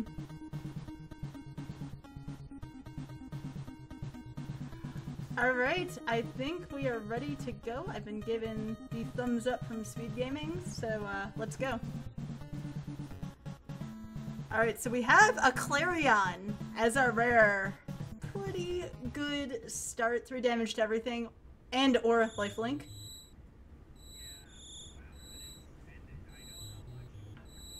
I do love Boros. I very much love Boros. Other good finds here, we have the Unicorn, we have Luminous Bonds as well, but I think we have to go with the Clarion here. Alright. You like Chromatic Lantern? I'm actually looking at our old hero here. We have Light of Guardian, and we also have Blade Instructor.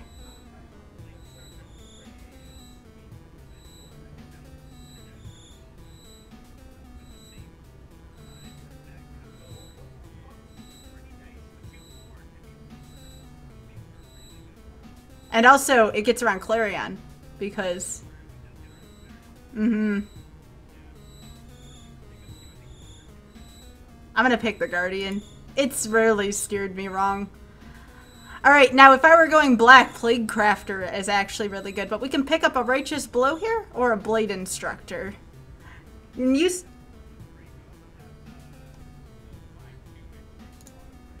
Risky to be playing, especially in a format where Righteous Blow exists. Alright, I fixed it now. Y'all should be able to hear X-Water. Perfect! Yay! Okay. So what do you think then? The Righteous Blow or the Blade Instructor here? You know what? My vote will go towards the Righteous Blow. Okay. Yeah. I always like removal. Yeah, always good to pick it up when you can, too. Alright, here. This is a very underwhelming card, Demotion. I'm not a huge advocate for it, so we'll see what else is here. Not much. I could go with probably the Goblin, honestly. There's not too much else here. Yeah, it's a little bit of an underwhelming deal right here. What is that white enchantment? What does that one do? The white enchantment, it's demotion, so they can't block and its activated abilities can't be activated, but they can still attack. It's very underwhelming. Yeah. Yeah, that is underwhelming. The getting around a blocker is not the worst, but another creature I think has more value than anything at that point. Yeah, that was kind of a bad one for what we were doing here. Hey, here's your buddy, the patrol. Ooh, good birdie boy. Yeah, easy. Snap pick there. We do have a guild gate here. I'm most likely going to pick this, and it looks good, actually. So I'm going to go with the Boros guild gate here. We have a Hellkite Whelp. It's not terrible to get something in the air. It's a little expensive, but I'm a fan. It also does clear out tokens, though, in the situation that it does attack. And, yeah, flyers are never anything to be upset about. Alright, I'm gonna grab it. It's a little pricey, but it's still a flyer. Here, I like the Hunted Witness. Yeah, I was gonna say the same thing. Good one drop here. Candlelight Vigil or Take Heart. Take Heart's pretty cool too. But I like having the ability to give something vigilance, and that's a pretty big boost. Yeah, +3 power, +2 toughness on that. Especially useful considering the mentor with Boros. Oh, here we go. So we have a 3-2 for 3 or a 3-1 for 3 with Mentor. I'll take the Mentor. Yeah, it just synergizes so well with Candlelight Vigil. Hammer Dropper's not bad for 4. I like it better than the Restorer. Yep, I'm on the same page. Okay, and then the rest of this I'm just gonna... Ooh, got another Vigil on the backside. Nice. Alright, so... Oh, we got the True Fire Captain. Big fan of this card. Oh, baby. Look at that True Fire Captain. 4 power, 3 toughness, mentor, and it is essentially wearing chainmail or spike mail. Yeah, that's a great pick. I like that card a lot. Oh, I wish I was playing green. This is a Bombshell in this. I still... Yeah. It's so tempting to take, but we also have Sky Knight Legionnaire down here and the Unicorn. I might go with the Legionnaire. The Legionnaire is lovely. Flying in haste, like, that's so good. Yeah, I'm going to take Sky Knight Legionnaire. Great Boros card. Now Now this is looking gross here. Not too much here. Probably the Sure Strike. Yeah, I was gonna say the same thing. Great combat trick. I can take another Guildgate or a fresh-faced recruit, or Skyline Scout is pretty good as well. Kind of a tough you got one. the Haunted Witness too. There's a lot of choices here. I might go with the Scout, but I only have one Guildgate so far. I might go with 2 of them because now we have True Fire Captain in here. Yeah, and considering this pack also has the Vigilance Bear as well, you have a lot of options for when it comes back around. I think the Guildgate's a safe pick. Yeah, I'm going with the safe pick here. Maniacal Rage is actually a pretty good one, but I think I'm going to go with the Righteous Blow again. Get a second one of those. Nice. Yeah. I like it. All right, here it is. Glaive of the Guild Pack. Either that or the Hawk. That's rough. Glaive of the Guild Pack is a very powerful artifact.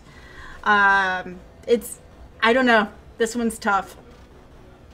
I have won entire matches off the Hawk. I've won entire matches off of the Glaive of the Guild Pack. Glaive of the Guild Pack grants Vigilance, does it? Vigilance and Menace. And Menace. And it's 5. How much is that to equip? 5? No, 3. Oh, it's just the video quality for me right now is a little choppy. Yeah, it's 3. Yeah, that is really strong with the Vigilance and Menace together in one. The Hawk is also a lovely pick. It's really hard to call. I actually kind of like the artifact more. I think it has more utility, and they're harder to kill. Yeah, that's fair. I'm going with the Glaive. That was a hard pick, though. Very hard. I'm going to take more safety with the Guildgate. You got it works with that Glaive as well, so. Yep. We have another creature here, the Halberdier or the Maniacal Rage. Maniacal Rage plus Skylight Legionnaire. But we might want to go with more creatures. I'm not entirely sure. We also have another Witness as well. Mm-hmm. Yeah, there's a lot of options here. I think leave the Maniacal Rage for now. We could probably take another creature at this point. The Haunted Witness is nice because it's going to give you a token upon dying, which is neato, but also, yeah, okay, cool. You sold me. You just sold me there. I love the creatures that give you creatures upon death are some of my favorites. They always have been. Now we have another Righteous Blow, or we can pick the Sworn Companions, but this is to go with the, this would have been really good in your deck. Yeah, that would have been really good with the Selesnya stuff. I still not might take bad it. with Boros. Yeah, not bad at all. I'm gonna take it. All right, I grabbed my 4th gate. Just throwing so many Righteous Blows at you is just wild. I guess I'll take it then, because we already have 3 Guild Gates. You already have what, 2 Righteous Blows? It's still a great pick, but I think either are viable. I fully support the Righteous Blow pick. 3 of those are still really good. Yeah. All right, and just here. Now, see, if I was playing green, I would have had my combo here. I'm still taking it just in case. Another Witness. All right, now I'll take the Rage. Yeah. And then, ooh, the Antelope. Oh my gosh, we got Tajik. Oh, wow. What a friendly pack. It was meant to be. Yeah. Here's X-Water's card, the Phantasm. Love that boy. We're gonna take Tajik here. Tajik's amazing. Yeah, really good card. Alright, so it's a shame I'm not playing Selesnya because Assure Assemble's pretty cool. I could still do the Assure side of that, but let's see if there's anything better. We have Command the Storm. I think we could use some very much this is removal kind of card. Yeah, that's some strong removal, yeah. Yeah. All right, we have the Legion Guild Mage here. So this is the Boros Guild Mage, or we could do Inescapable Blaze, 6 damage to any target, but I just took 5 damage to any target. You just took the 5. This can also do 3 damage to each opponent for 6 mana, which is less, but like it is on a body, which is also really nice. Yeah. Potential tap down to get through. I think the Guild Mage offers more here. Okay, we got our Hawk back. I think I'm going to take the Hawk. Snapkeep. Here's Daughter Roger if we were playing those colors. We also have Direct Current here, but I feel like the Hawk's going to get us further. Yeah, the Hawk is really nice. Oh, it's a shame I'm not playing Izzet. Here's Izzet's best friend, the Crackling Drake. Crackling Drake. We have more removal, though, so I'm going to take the removal. Fair. Chance for Glory. Oh, chat. All right, I got to hear from the chat on this one. Do we meme it, chat? Do we meme it? That's ridiculous. Oh, there's no way you're skipping on Chance for Glory. Look at how much of a Chance for Glory it's throwing in your face. It is pretty sweet. Beautiful. It's in your colors. if you got a wide enough board, you need that extra. Oh, I love it. I love it. It's risky. We're taking it. It's risky, but it's no. You got to go for the memes. Yeah. All right. I'm gonna take another Light of Guardian because I do like the Convoke on the butt. Mm-hmm. Another Vigil. Oh no, actually, there's a second Sure Strike here. I like the Sure Strike. Yeah, we got 2 Vigils as well. The Bodyguard's really good. No offense, but this thing did a number on you. This was a great card. Yeah, that card is a beefy boy. And then Take Heart seems pretty good here. I think we have enough 2-drop. Actually, no, the Honorary Goblin's pretty good for 2-drop. Forgot about that. Mm-hmm. Vigil. And Velocity. Wow. Ooh, free gems. Okay. Nice. So let's see what we got here. I'm gonna run 17. I always run 17 in this. Alright, let's take all the forest stuff out here. Alright. Wow, we have such memes here. I like it. Okay, so we have a lot we gotta cut here. That is a lot of Haunted Witnesses. And a lot of Righteous Blows. And a lot of man, there is so much. There is so much here. There's making cuts is. It's a really great pool, though. I would say so. It's definitely me. I definitely want to keep the Whelpin. I need at least one really strong flyer. I know it's expensive, but I think it's a great. I think it's a great keep as well. All right, so 7 more cuts. Maybe the Hammer Dropper because it's expensive. Oh, I could take out at least. I'll probably just stick with 1 Vigil. Maybe put it on the Hawk. Yeah, you could probably drop 1 Haunted Witness if you wanted to, since there are 3. Yeah, and same thing with Righteous Blow. We'll just take that down to 2. Because we have the board wipe here. We have Deafening Clarion. Yeah, you got the board wipe. You got a couple of combat tricks in there. You have the 5, the one that does 5 damage to any target creature as well. A lot of different board control. We have 15 creatures. We don't want to go too much below that at all. So let's see. I like Sure Strike still. Maybe I get rid of the Rage. Keep the instant speed on there. Yeah. I could take away another Righteous Blow since I am running 2 Command the Storms. Yeah. Alright, 1 more cut. 1 more, alright. I almost want to cut a land and go to 16 because we're maxing out at 5, but also our removal's at 5, so... Yeah, it is a risky play, but you are on a pretty low curve, too. I can see both sides of it. I'd be afraid of flooding in this deck if I don't take a land out. How many 1-drops are there up there? There's what? The Healer Hawk, the 2 Haunted Witnesses... Oh, the 2-drops? Well, 15-9 right now. I definitely will probably go to 15-8 since this is a creature heavy deck. I have 2 Sure Strikes again. Let's see. I almost want to cut like one of my lands. Sometimes you got to risk it for the biscuit. You could cut the memes. You could cut the Chance for Glory. Oh, but it's so good. It is. If you were to make the smartest move, that would probably be the one.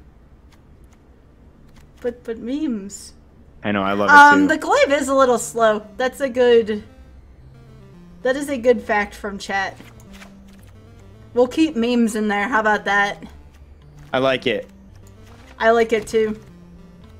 All right. Well, best of luck on your matches. I hope they go better than mine, and let's see a 7-win run through right there. Yeah, no pressure there, right? Exactly. All right. Best of luck. All right. Take care.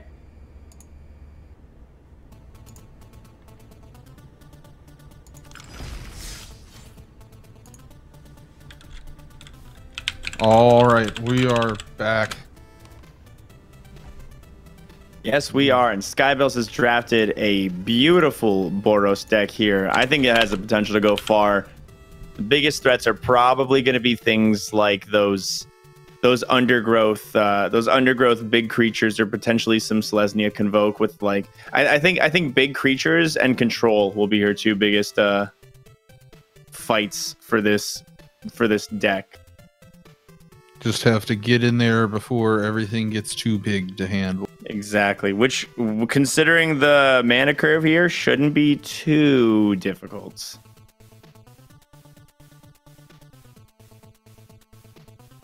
No, it shouldn't be, but you know, at least starting from the beginning, we know that we have enough land in the deck, so yes, that is perfect. Already a step up from last time. So we've taken all the training weights off this time. And we will be getting started very shortly.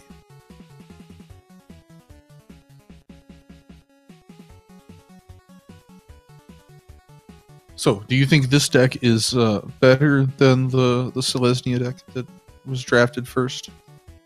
Yeah, I think this one's got a bit more potential with it. I think it'll be able to go a little further. It seems to have enough removal and a little bit more consistency. Although I did have those, like, a lot of 2/2s that just didn't see as play as much as I wanted to during mine. That's fair. Yeah. But right off the bat, we have a Hunted Witness. Nice, easy turn 1 play. Mm-hmm. And enough mana to get to those 4 drops. Hopefully getting a 2 or 3 drop along the way from these top decks. Going second, she's going to get that first turn card draw, which is really nice. Picking up that Candlelight Vigil. Another great spell, but a little bit out of the mana range And a fresh-faced Recruit on the other side. Which is great because the 2/1, it's easily blockable by a Haunted Witness. She could even be aggressive here and attack. And yeah, there it is. And there's nothing that the fresh-faced Recruit can do about it. If you block, you give Sky a token, right? Yeah, because on the opponent's turn, they will have first strike, so, you know, not great to block, but great to attack.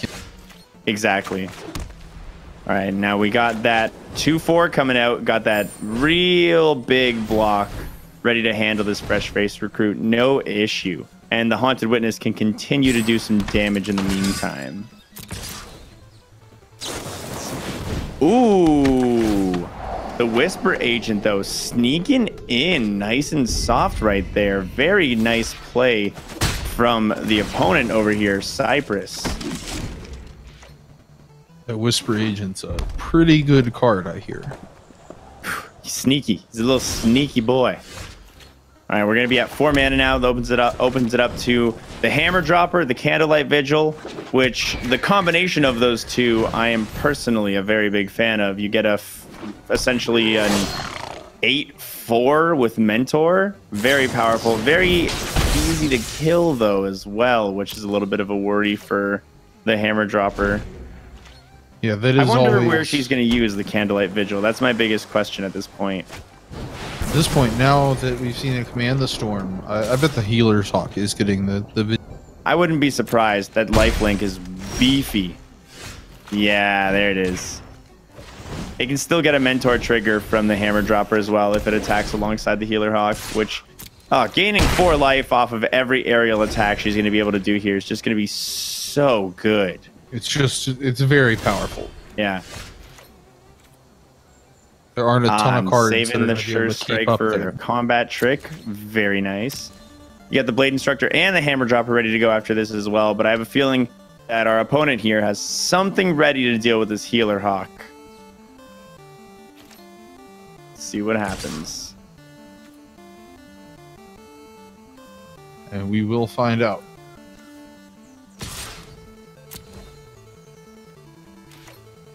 A couple of attacks.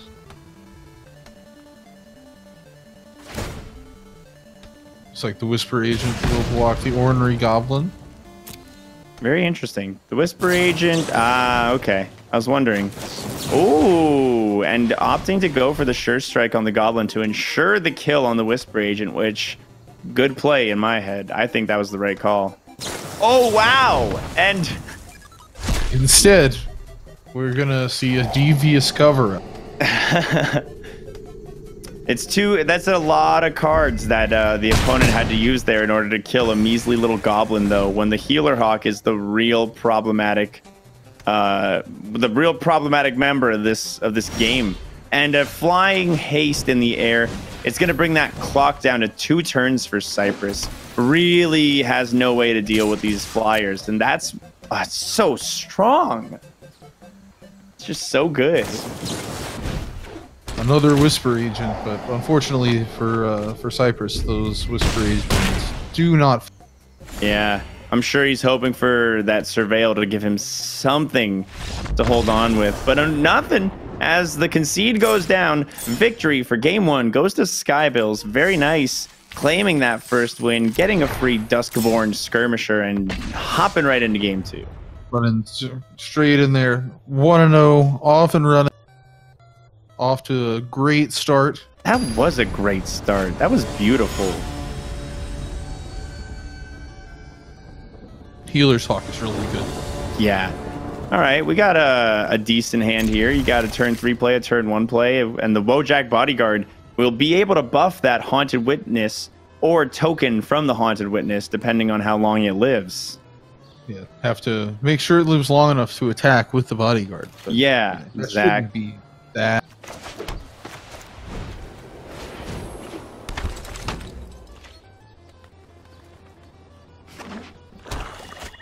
Oh, and a hired poison. So. Oof. Hired Poisoner is a tough customer. You just sit back and kill anything that doesn't fly. It's just about.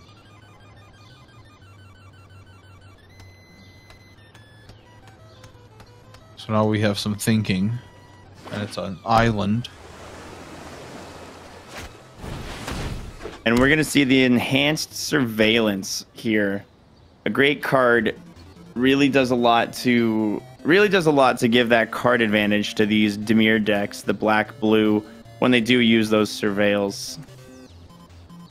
Seems like every time I draft it, I draft it and then see no anything, or I just never draw it and draw all my surveil cards. I personally probably wouldn't use that card if I were playing Dimir, depending on how desperate I was for the final ads. I think its value is only really useful if you get it down early and get at least 2 surveils out of it. I think it's a little too conditional for my liking. That's fair.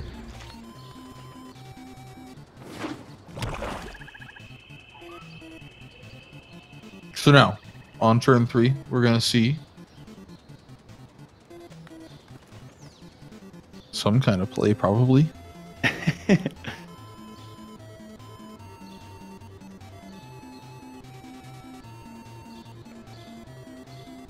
Now, is Sky gonna attack with both people next turn? Ooh, the Midnight Reaper, some card advantage for Rodrigo. Essentially, anytime a non-token creature dies on the opponent's side of the field, they are going to essentially be getting 1 extra card draw, in addition to taking a life. Now, I really like the play of Sky using this Wojak Bodyguard to essentially give a mentor buff to the Healer Hawk, get it double its power toughness essentially. But the Wojak Bodyguard will die, and the opponent will get the card draw. What do you think? Is it worth it? I would trade the Bodyguard for the Midnight Reaper, 100%. I think with the hand she's sitting on, the Whelp in the hand, 1 more mountain, she plays the Whelp. The turn after, she attacks with the Whelp, does 1 damage to all opponent's creatures, gets rid of that Poisoner, and makes that Bodyguard feel a lot safer when it attacks, forcing blocks out of some more deadly creature. Well, not more deadly, but more significant creatures. Yeah, that's fair. Yeah. I'd love to see that Midnight Reaper taken care of as soon as possible as well. Any advantage that the opponent gets off that Midnight Reaper is going to be pretty devastating. Yeah, like I said, it's not really worth it to trade it for the Poisoner, but trading it for the Reaper. Yeah, that would be really good.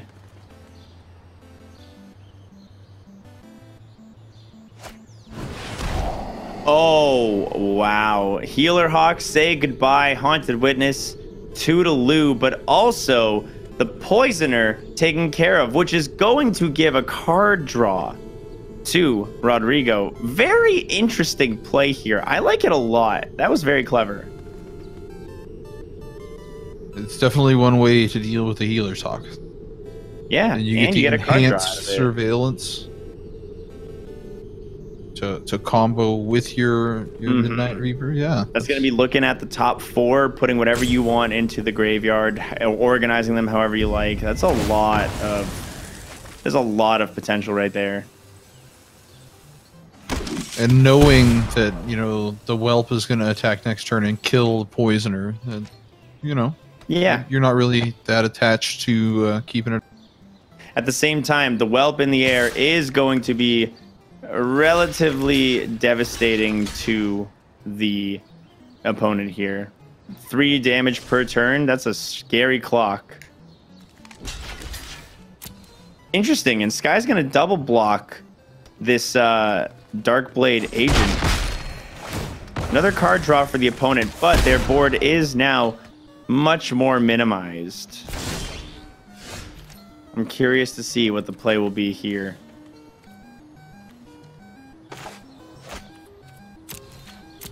Yes, I think, you know, attacking with the team here, it's what we'll...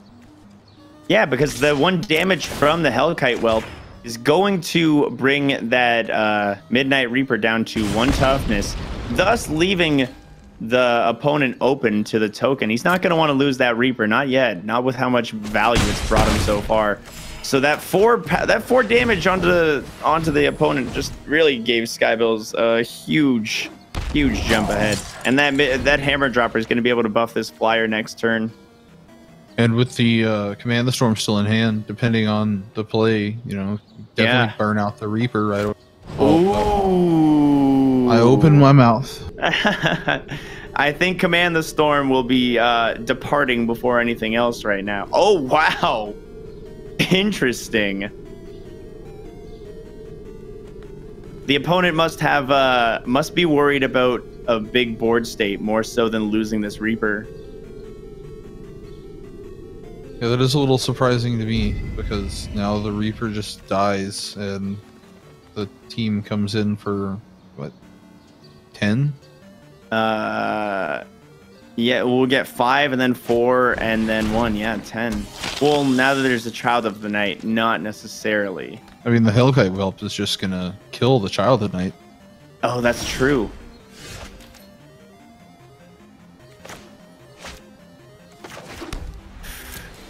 Not using the Command the Storm, though, for whatever reason.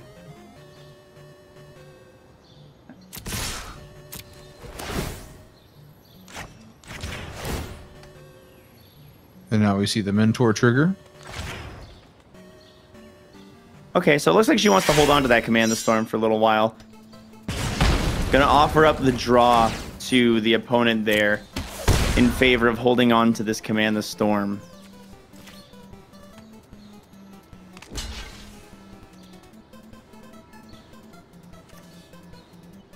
Heavy debate right there, deciding whether or not to use that Command the Storm. Looking like the creature trade is going to be the choice for Skybills here. Still brings them down to 7. Yep, and we'll trade out and can kill anything that comes out, just to be able to... Yeah, and those card draws, it seems Sky was intentionally giving the opponent those card draws because they do also deal that 1 damage. Without drawing those 2 cards that the opponent drew that turn, they'd be at 8 right now. Now we're just going to have to see if it pays off for Sky, because with an extra 2 cards drawn, that could be the difference between winning and losing a game.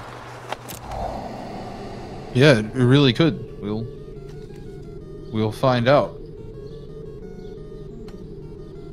This blocker on the ground is definitely a useful unit, but not going to be enough to stop a 3/3 flying Whelp. No, that Whelp is just gonna be able to fly over top, get some good damage. Interesting order of playing cards there. I would have thought the Thoughtbound fan... Was that a Scry trigger? Oh, wow. Candlelight Vigil. Well, There's the game. that'll just end it right there. Yeah. What a beautiful top deck. Couldn't have asked for anything better. That was just absolutely lovely odds right there. Gonna go ahead and claim victory off of that.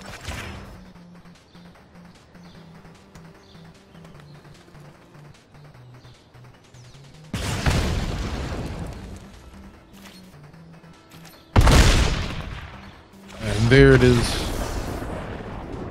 Off to a 2-0 start. Mm-hmm.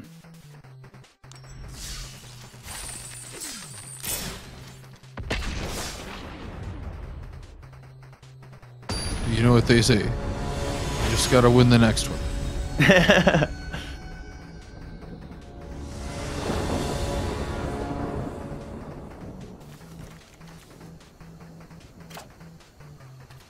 And now here's a spicy opening hand. We've gotten a Haunted Witness to start off almost every game at this point, I believe. But having just like Tajik and Sky Knight Legionnaire, there's so much power in these 3 drops right here.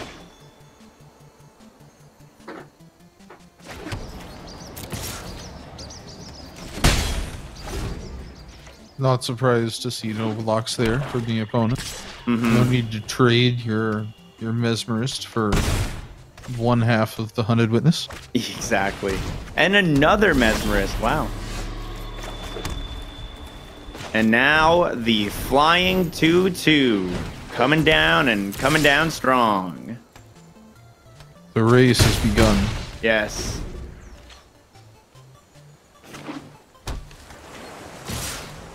And with that Clarion in hand, it also just sets up a nice get out of jail free. Exactly.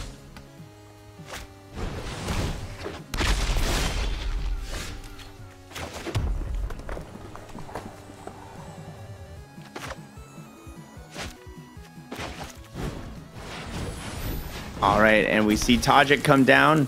Very nice, going for full swing and getting the Mentor trigger on the flyer. Pretty much exactly what we expect to see right there. Wall is going to absorb that 3 damage from Tajik, but 4 damage still going through. This is an interesting aggro race between definitely Boros, the most aggro seeming colors, but then paired up with Dimir. Yeah, Dimir aggro, you know, just... I hear it's the new hotness. Yeah. Classic aggro colors. They were tired of thoughtful conniving and thievery and decided to just go into quick beatdowns.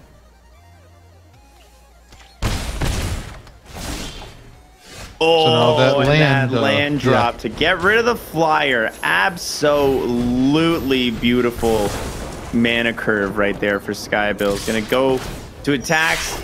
You know, throw a little bit of hearty advice down for that Haunted Witness. Some good mentorship, and give him another 1/1 counter. Yep. Make sure that Witness is a little tougher to deal with. Now that Whispering Snitch, good blocker, also really good for the fact that whenever the opponent surveils, it's going to essentially deal 1 damage to Skybills and gain 1 life for the opponent. The Haunted Witness is a really... Oh!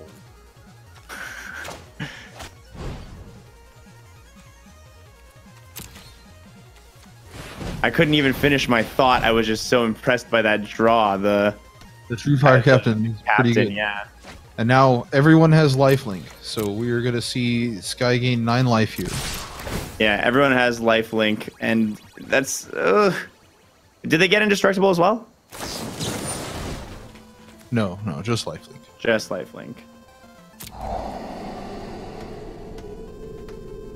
Those now she could have dealt 3 damage to the board because Tajik stops all non-combat damage to your creatures. Oh, does it? So she could have picked both sides, but yeah, interesting. Maybe would have been the useful choice there. So I lied about how much life it was going to be gained because well, I wouldn't say lie. I'd say you were deceived. Yeah, fair enough. You know, those Dimir colors. They fooled us. They made it look like aggro, and then they went right back into conniving. However, this is still a pretty good spot for Skybills to be in. Yeah. 5 damage for the opponent on the board-ish. And she's got 3 in the air if it still manages to get through.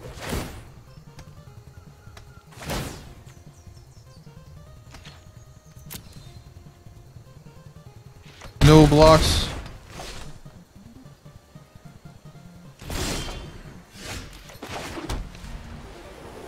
And now, it's just as simple as attacking and then hitting your opponent in the face with the guild.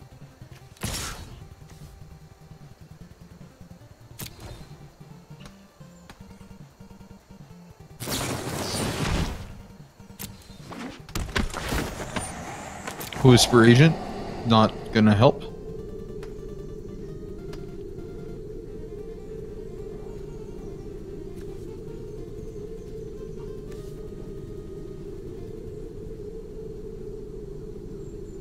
This is a very important surveil. It is going to get them a little bit more life.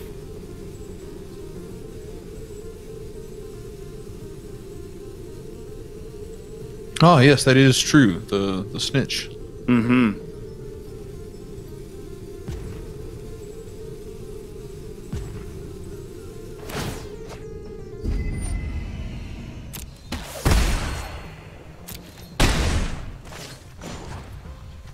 And with that, There it is. boom. To 3-0. And quickly at that, too. Boros Aggro is doing so much strong work right here, piloted by the ever-talented Skybills.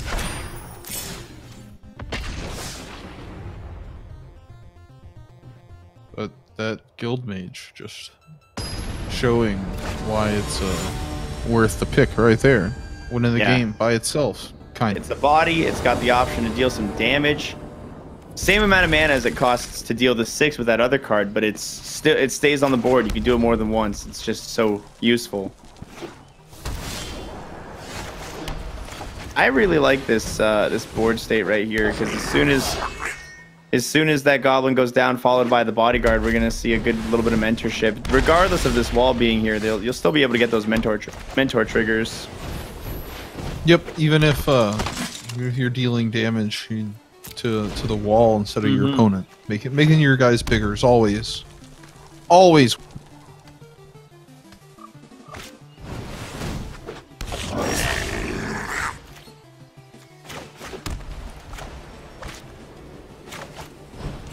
All right, the +3, +2 on the bodyguard, very powerful. Although, if that if the trade happens and this little goblin gets defeated, the Wojak bodyguard can only attack if it's got a friend. He doesn't like being lonely. He gets a little sad and refuses to really get out there during the combat phase. And not even gonna block the goblin with the wall. Interesting. I'm not sure what.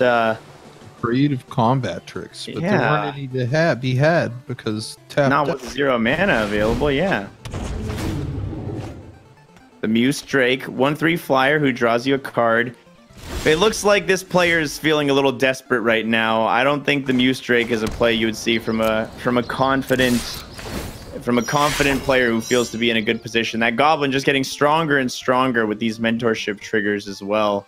Yeah, now is only defeatable by using the Mana Drake and the mage together. That Candlelight Vigil really doing work. Yeah, getting rid of that goblin last turn would have been the play. But now, unfortunately for opponent, and very fortunately for our hero. Unfortunately for opponent. Who knows, maybe they got an interesting 5-drop coming down here. I think this is a pretty clear-cut victory for Skybills. So let's see what we have. Well, that's a pretty good card. That'll kill the goblin. And even the acknowledgement from Skybills with the nice. So now, you think we're seeing the Clarion play here, or do you think she's gonna hold on to it? I don't I think we see the Clarion play here. Wipe your opponent's board. Why not? But I guess there is no with it not necessarily. She might be waiting until the board has more, because she's not in a bad position by any means. Not at all. Oh wow, that just so much power for this player right now with that guild mage on the board. Every incident or sorcery costing 1 less is just going to make that big hand that much more powerful. But there we go. We see Tajik with haste. I almost wonder if that Clarion should have came out before Tajik.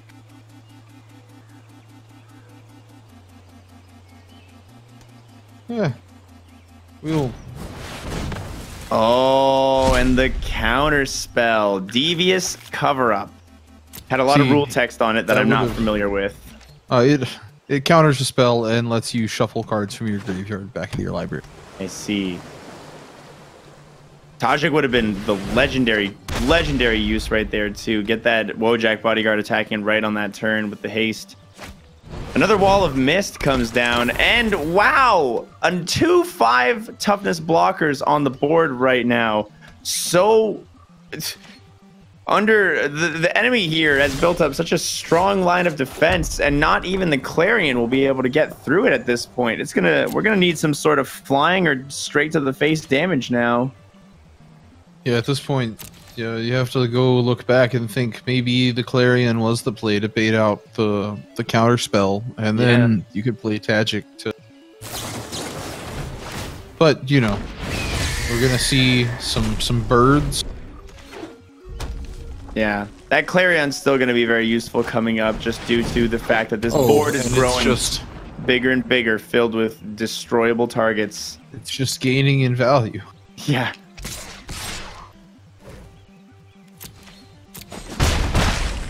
Now, what are the odds it's a second Devious Cover-Up as their last card in hand? About 1 in 40. Look at that. All right. So, and there's the flyer with haste, so the Clarion will go down. And this should should pretty well wrap things up. It will be doing 3 damage right now with the mentorship trigger on the flyer. So yeah, assuming we can get another combat phase in with this flying attacker. It looks about done. 1 card in hand, a bolt beacon, whatever that thing is. It's a jumpstart card as well, so they'll have to discard whatever they do have in their hand to use it. I'm pretty sure they could kill the Legionnaire with that bolt. I think they can. Well, because they've used a few. Which instances of sorceries have they used? They've used enough to. I know with the Devious Cover-Up, they might have shuffled some things back in. Oh, that's right. Yeah, and the whole reason for those watching who don't know what Beacon Bolt does, it's basically a spell that does damage equal to the number of instants or sorceries in your graveyard. So if there was a graveyard filled with instants and sorceries, Beacon Bolt gets stronger and thus can kill stronger and stronger creatures.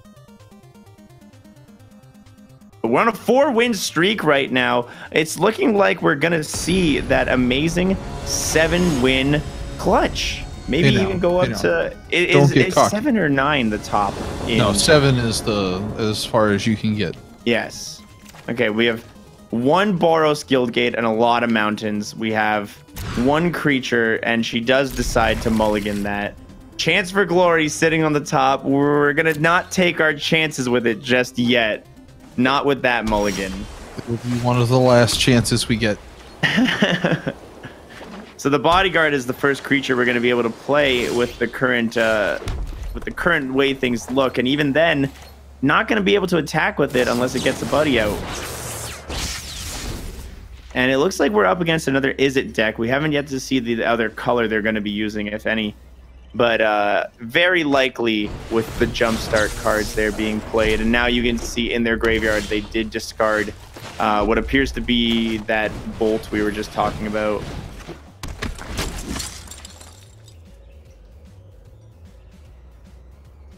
I think that's actually the Sonic Assault. To tap a guy and deal 2 damage. It is the Sonic Assault. sometimes hard to see on this commentary feed. Yeah, I saw the 3 mana and the red blue and immediately thought it was that bolt.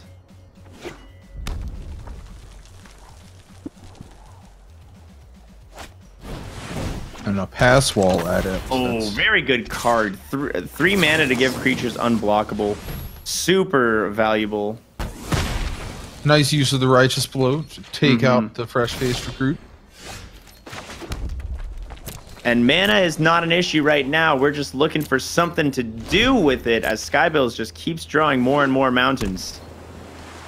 If we could draw something that wasn't a land, we'd be in business.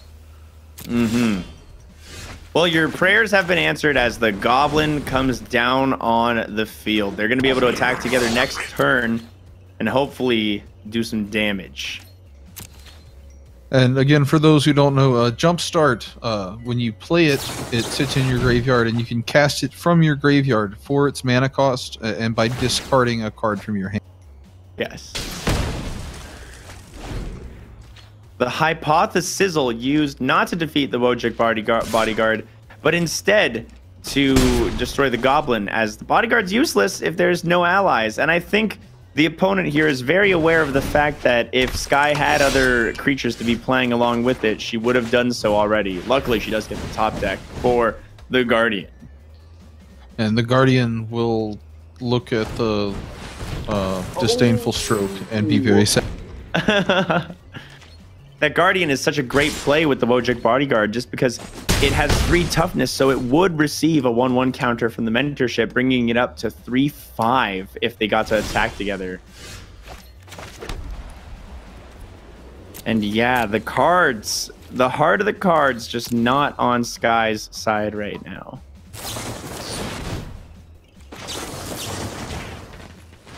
Oh, and dueling command the storms to simplify the board a little.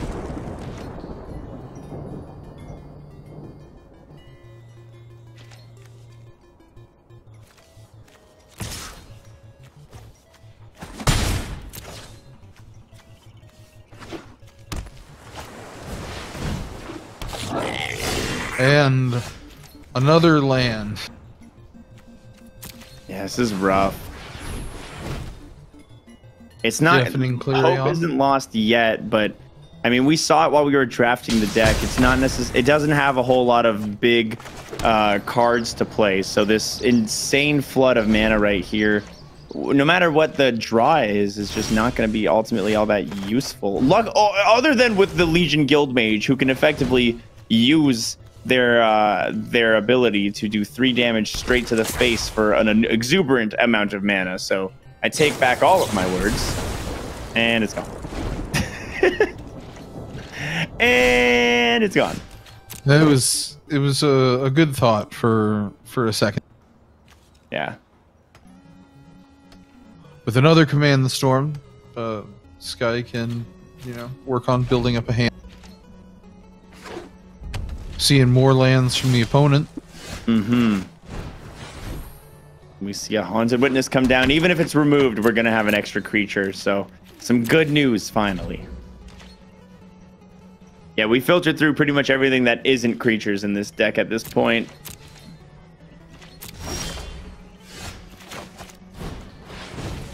Really nice to get a mentorship trigger. That's going to make that Haunted Witness at least a little bit tougher. Yes, indeed. Just a little bit. The mentorship will help. Mentor's a great mechanic. I really enjoy it.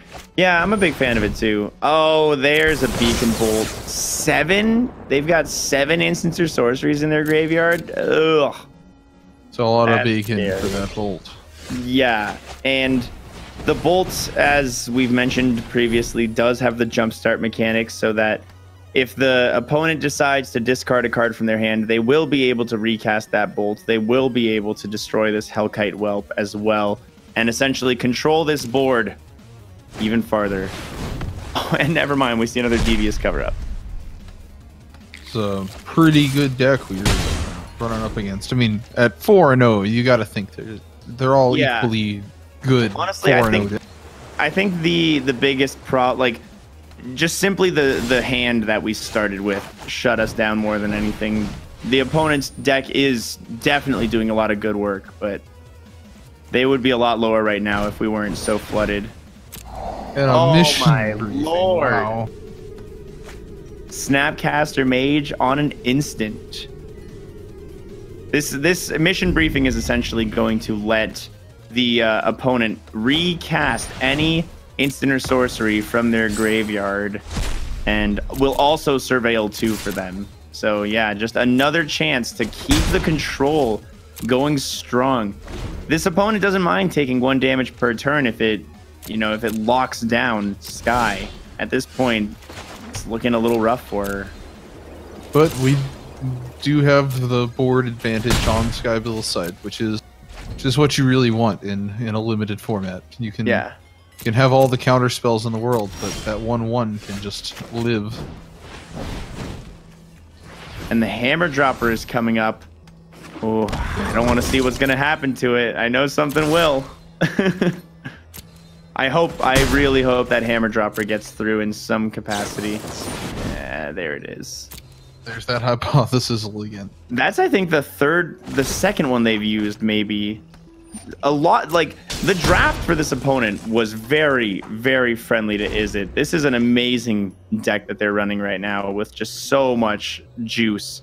To be able to consistently remove this many elements of the opponent's deck is just absurd.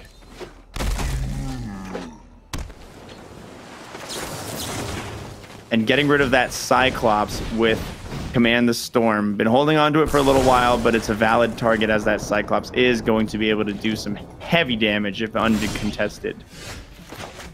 Ooh, and the Sky Knight Legionnaire be able to come in and start dealing damage in the... And the opponent only has 4 open mana right now with no jump starts, and that Bolt is not going to be able to stop it either. So we've got another clock running. 7 turns for the... Oh, never mind. Every time I open my mouth. And it's gone. Lots of removal, or just the same removal over and over. Yeah. The opponent's deck has to be getting thin, though. I can't imagine they have... They might potentially deck themselves, which is... For anyone who doesn't know, when you draw all of your Magic cards, when you go to draw a card and your library has no more cards in it, you lose the game. And it looks like the opponent, yeah, they're sitting at 8 cards. They're on an 8 turn clock, I guess, yeah. Ooh, and that locket will allow them to draw more, which might not be a good idea. Alright, so... now with the electrostatic field, yeah, True Strike. Yeah. Very nice. Now we'll find out what the response is, but we have a way to deal with that electrostatic field, right? Yeah, I really like that answer. Of course, it's another Devious cover-up. Yeah. Shuffling a Devious cover-up. And that's going to put 4 cards back in the library for the opponent. Wow, I am just blown away by the power of this Izzet deck right now. Staying alive, in the words of the Gibbs. In the wise words of the Bee Gees? Yes, the Bee Gees. Yes. If there's another hypothesis. Hey, get rid of the Haunted Witness if you want. No one cares. We're getting creatures out of it.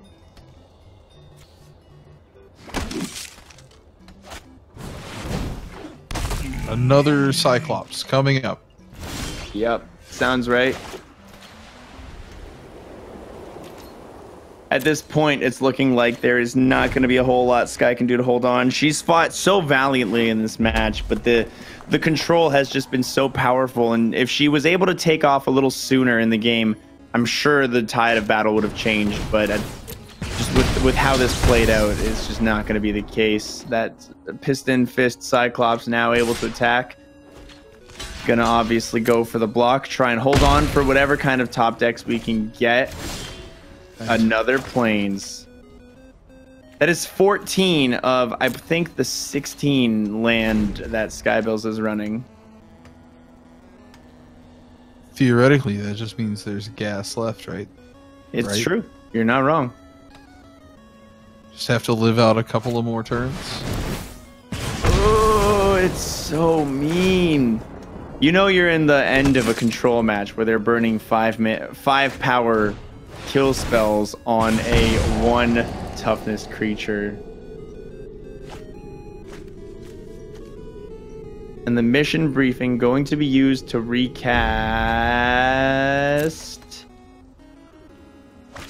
Yes, the Command the Storm again. Getting more damage from the electrostatic field, and Piston Fist now going to be doing all but one of Sky's remaining health points. And drawing a sure strike will be a sure strike to the end of this game. Womp, womp, womp.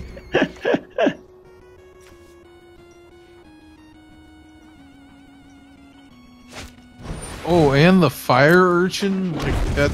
What a perfect draft deck. This. Yeah. It's amazing.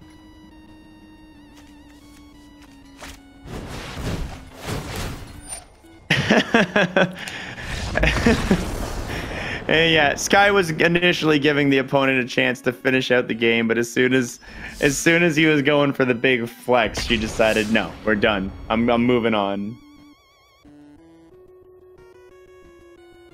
All right, so falling to 4 and 1, still on that hunt for 7. The mythical 7-0 kind of out of grasp now.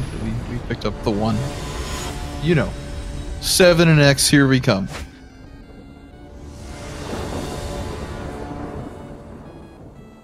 Right off the bat, starting with the Healer's Hawk and the Tajik, very nice. Yeah, I like to keep I like this. You don't get the Hawk on 1, but you get the Hawk on 2. And yeah. then Tajik on 3. And you get to draw first turn since we are going second. Seems like a pretty good way to start things off. And the opponent with a mulligan too. Oh, and the Sky Knight Legionnaire as well. We've got 2 3-drops with haste ready to go. and a bounty agent.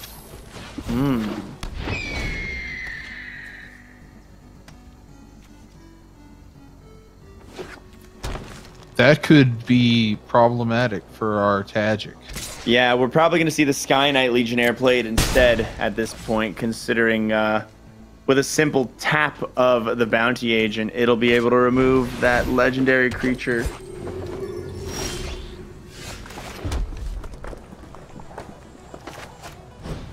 Ooh, the Blade Instructor. Okay. I like that. Yeah, keep the Blade Instructor open, get the mentorship trigger on the Sky Knight Legionnaire next turn. And depending on things, the Righteous Blow could also just kill the bounty agent outright. Yeah.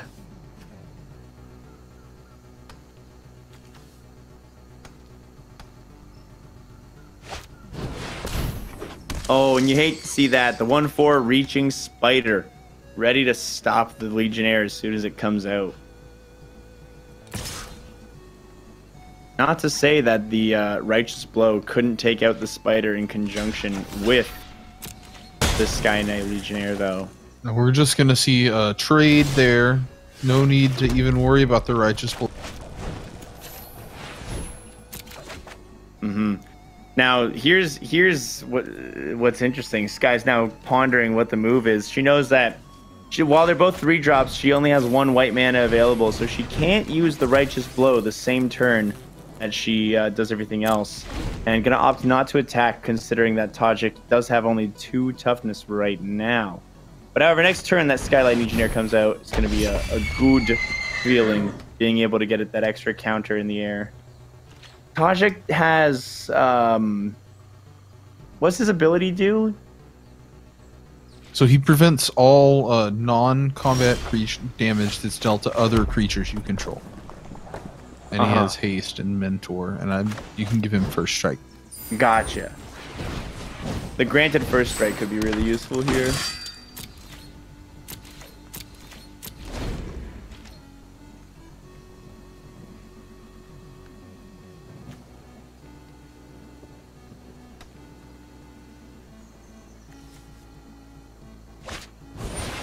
So, seeing a patrol, getting a flyer.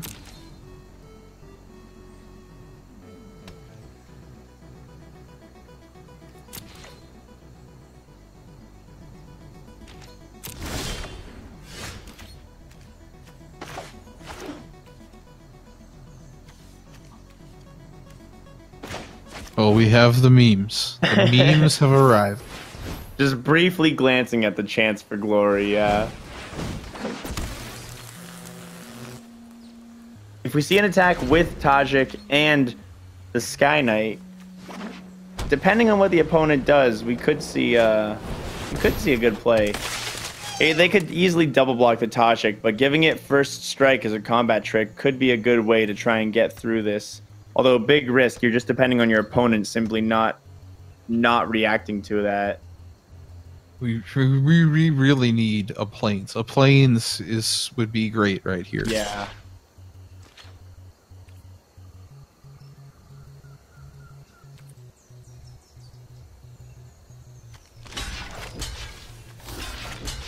I don't know if I like the sacrificing the Sky Knight Legionnaire for that. Hey, it takes out a mentor. That's, I mean, it's only gonna hit one thing right now, but yeah. Yeah. Well, it's not a planes, but we'll take it.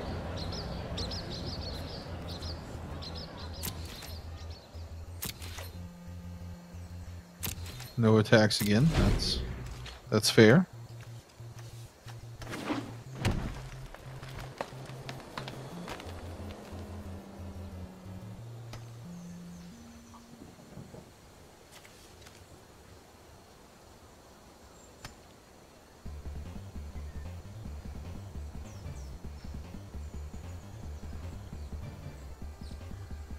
So what are we gonna see here? Oh well, that's wow, that's a beefy. And there's nothing to handle that. That's scary. Be able to tap it down, not this turn, but in the future at the very least. So chance for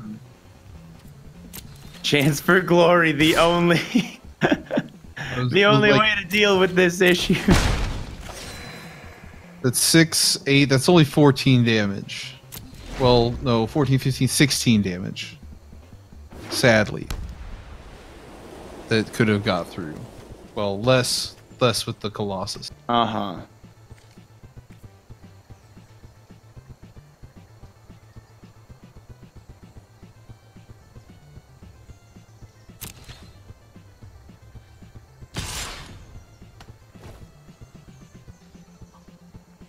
Yep, that makes sense. Coming in for 8. Yeah.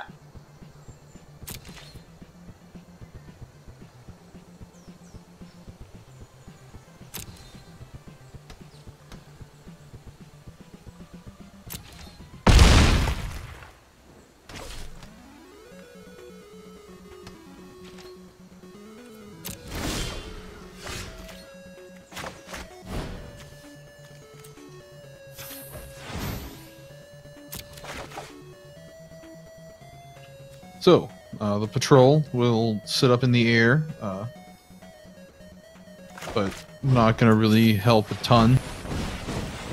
Yeah, the tap down on that Legion Guild Mage really is the only tool to handle the opponent here. It'll give enough of a clock for Sky to be able to hopefully find some other sort of solution. The chance for glory might end up being a legitimate, useful tool. Yeah, we'll certainly find out. No cards in hand on the other side.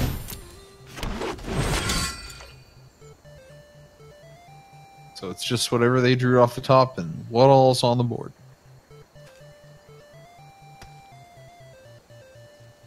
What a huge board state right now. That I forget the name of it, but that thing that would get rid of all of the 3 damage to all the creatures. Yeah, the Clarion. Because with Tajik on the board, it'd be a really useful play. Alright, so the Guild Mage is gonna tap down the Colossus. So yeah. That's I think we're gonna be seeing that for most turns for the foreseeable future.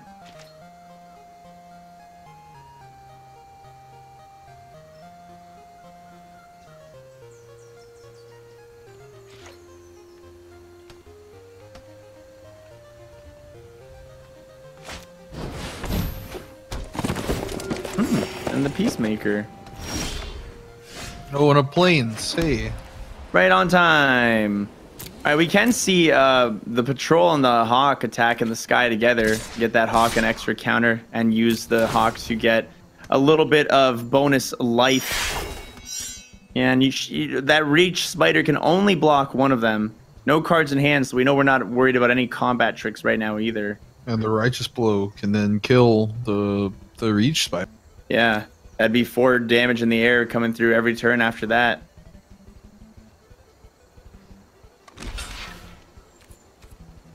Yes, that's what we like to see. Open up the sky. Set the world on fire. That's good for sky builds right there. And she still has the Legion Guild Mage able to use that tap down. And that's we talked about it a little bit while we were drafting, but again, that's why I love that card, because we've seen it come in handy as a simple 2/2 creature for 2 mana. We've seen it come in handy to do 3 damage straight to the face, and we've seen it come in handy to tap down a creature. That Silent Dart, though, is going to be the answer that the opponent needed to that Legion Guild Mage. We now have lost our clock. Ah, but we haven't, because Tajik stops non-combat damage. Oh, so this you're is right. A huge misplay from the opponent. Huge misplay. Yeah, let it resolve. Do you think Sky? She has no way to react, but I don't think she's quite familiar with what Tajik is interacting right now. Yeah, It's fine. She'll tap it down, and then fine. she'll realize. Realize. Oh, Tajik, you legend. Quite literally. And both players sit in confusion as the Silent Dart leaves, but the Guild Mage stays. Oh. And the Tajik comes in clutch. I like the double nice on Skyville's there. Only after she totally didn't realize. All right, and now we have four damage going by in the air per turn, which is essentially a 5-turn clock for the enemy right now. Yep. We'll shorten that by 1 as well if that Chance for Glory does come out on the 4th turn. And the Guild Mage can also Yeah, the Guild Mage can also too. Yeah.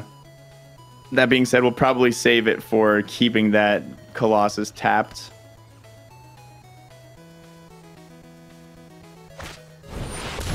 Oh, the intrusive pack beast. Oh, don't let it.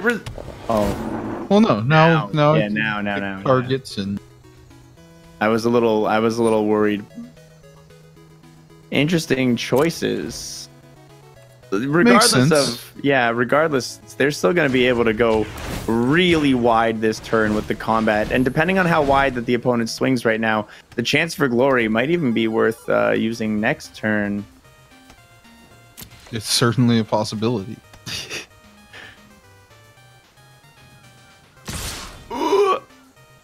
Big barf. Is that? Oh, I forgot about the unicorn. Ton of damage. Are we dead? 3, 7, 6. I think we're just alive. Ouchie.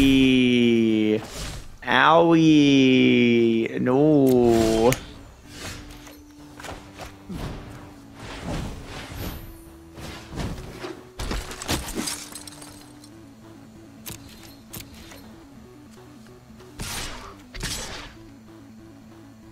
All right, so now that's 4 in the air plus the Guild Mage can do 3. Oh, but if you do 3, you can't. You can't tap the 8/8 next turn. You can't Chance for Glory for 3. That's where my mind was going. You could do 8 more or 4 more next turn, and then another 3 with the Guild Mage if you Chance for Glory there, but.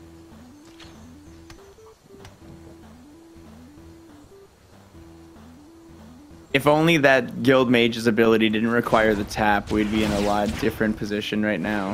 I feel like instead of playing the bodyguard, if she had just used the played Chance for Glory and used the guild mage to the face, but I think that still puts us off by 2. Potentially, yeah. Yeah, I don't think this board can be dealt with to stop a total of 6 damage here.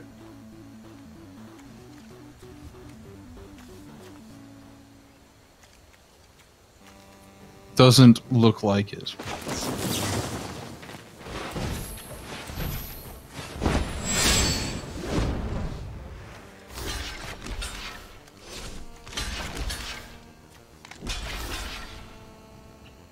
Yeah, with a total of 6 damage still going to be coming through.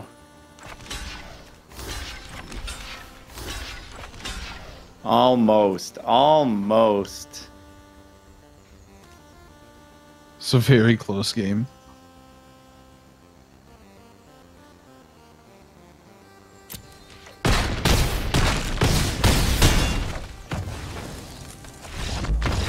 And that unicorn showing how good it is.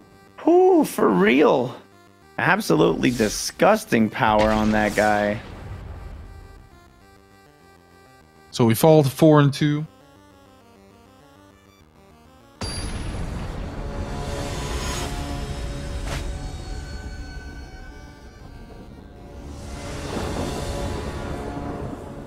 Oh, and that's right. The mentor would have won that game.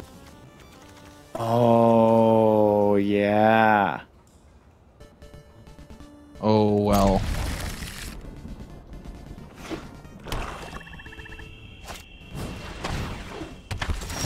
Starting the hand off with a Chance for Glory. Just, it wants a chance to be played. All in on the beams this game. Oh. The well. Thought Erasure. Rough. Wow, rough way to get hit in that opening play. And obviously not losing the Chance for Glory. The opponent is not worried about that.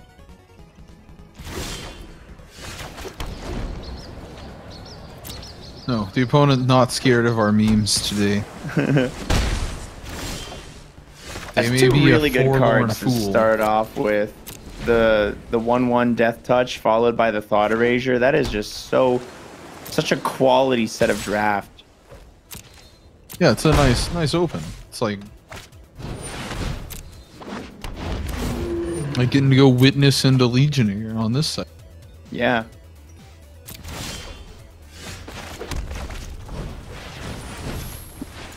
All right, we got some hammers to drop. Mm-hmm.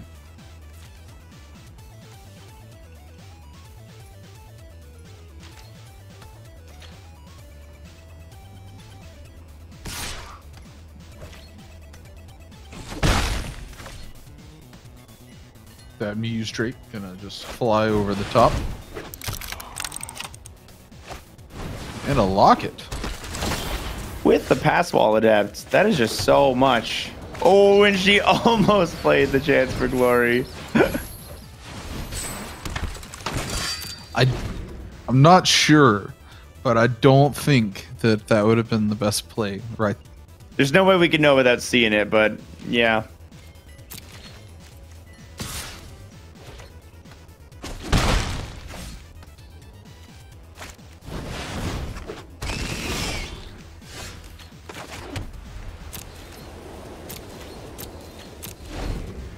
So with that Dowser on the other side, the hammer dropper might be blocking.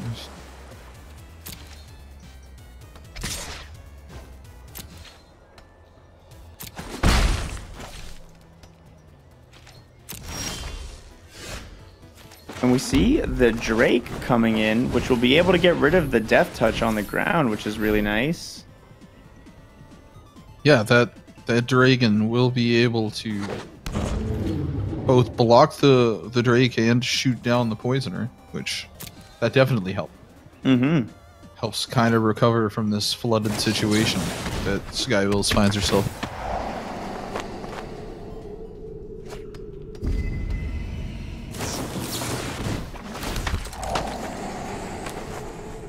Wow, and this opponent just getting all of their steam out, like right out of the gates. This is just such an intimidating amount of creatures to have on the board. Yeah, just really, really hoping to get that clear.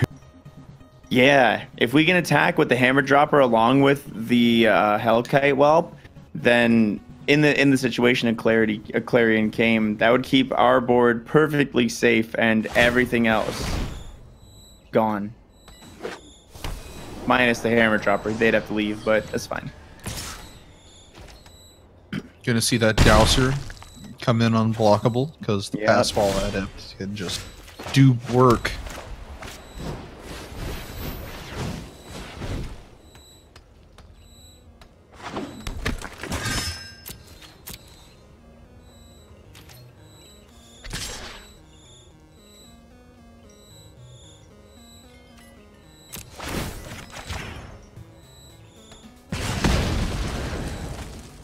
And as we thought, the poisoner gets got. Oh yeah.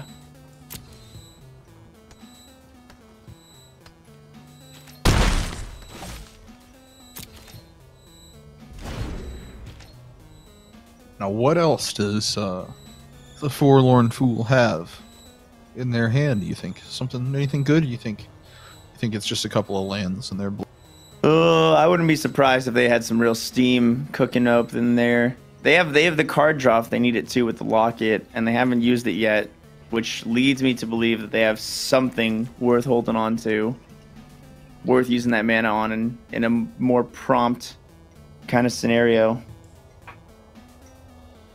that that makes sense.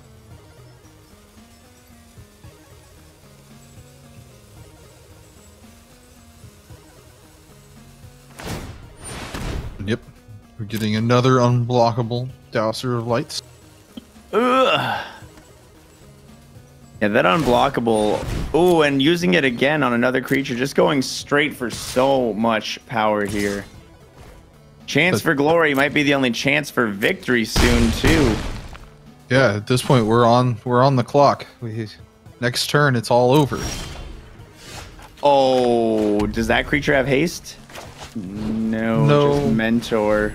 But it'll be able to attack next turn if we chance for glory right here. If we go for all of the memes right now. It's the only thing we can do. I mean, they've got 4 unblockable guaranteed with, yeah.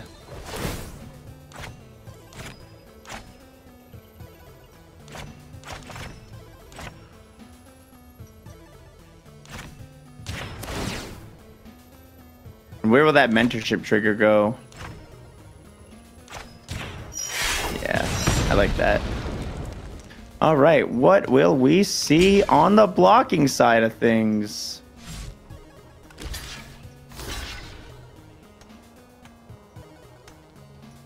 Not sure if that's a bluff oops, but I think it is. It looked no, it's like not a bluff because if she dealt damage to one of the other ones, then the two things trade with one or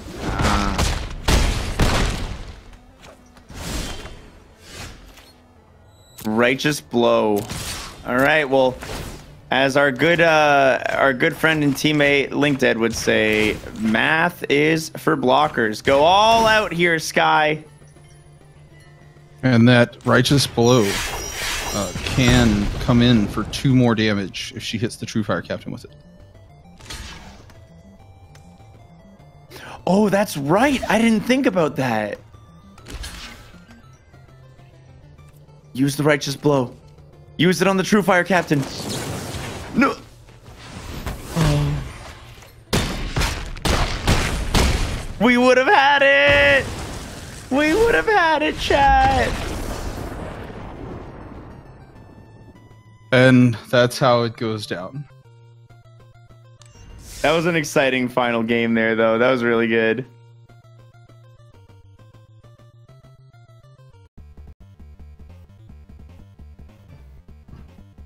Yes, it was. Yes, it was indeed.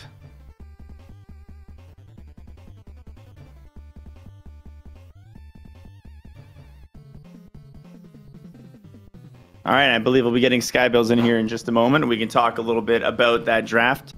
She performed so valiantly. Wouldn't you agree?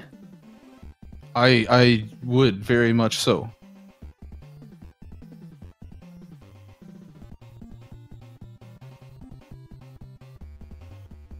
All right, and we have Sky joining us right now. Sky, well played in those games. The mana flooding was unfortunate.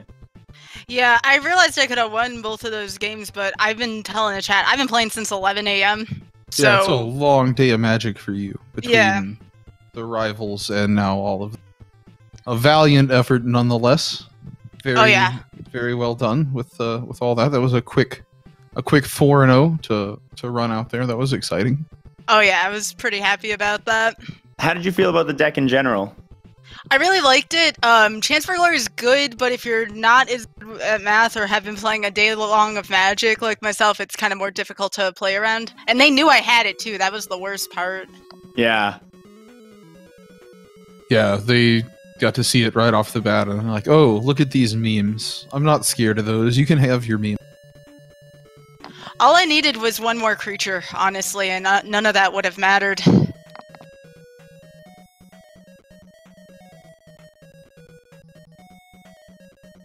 Indeed. But I broke the 2-win curse, which was kind of nice. We're so proud. You've done it.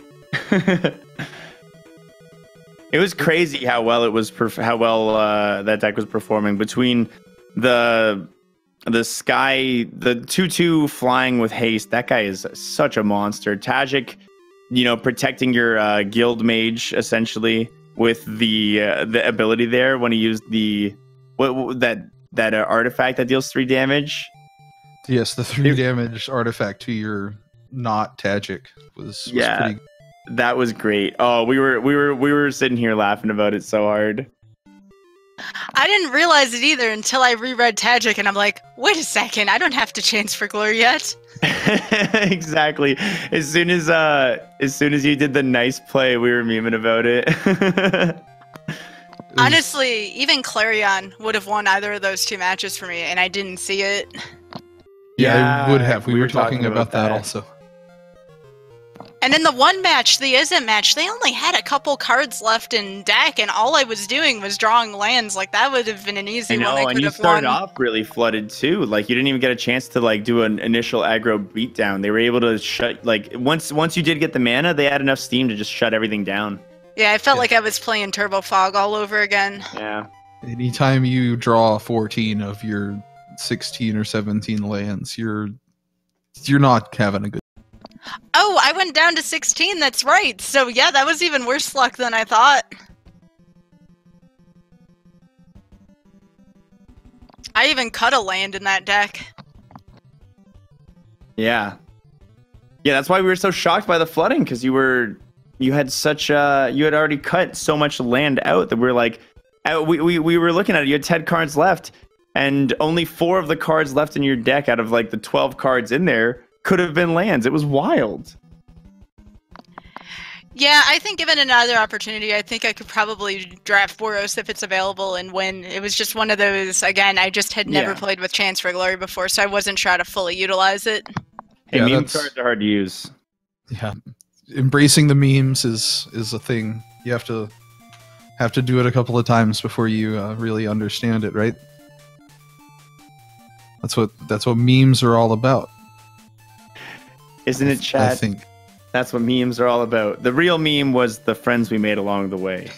What I'm saying is those games with Chance for Glory, it was so easy to miss lethal. So easy. Oh, yeah, 100%. We were missing it too. Like, we were sitting here talking. I think we have good plays, but maybe not. Maybe. Well, you better be sure with that card, because if you don't, you concede the game. That's why I was being very conservative with it. Yeah, you definitely don't want to make a mistake there, miscount, be off by 1, and then just lose outright. I mean, it's easy to sit out there, not be under the gun, and be like, oh, here's your math. But when you're actually there doing it, it's different. Oh, yeah, 100%. 150%. There's so much math that goes on.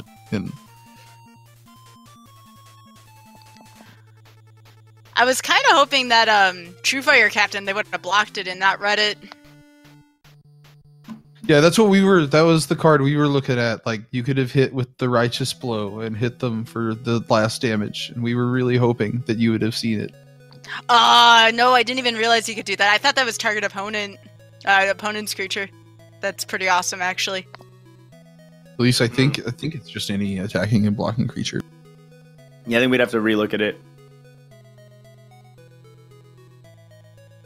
If that's the case, I'm so keeping that in mind for later. That's cool. My producer is telling me that it is any attacking or blocking creature, not just your opponent. That's sweet.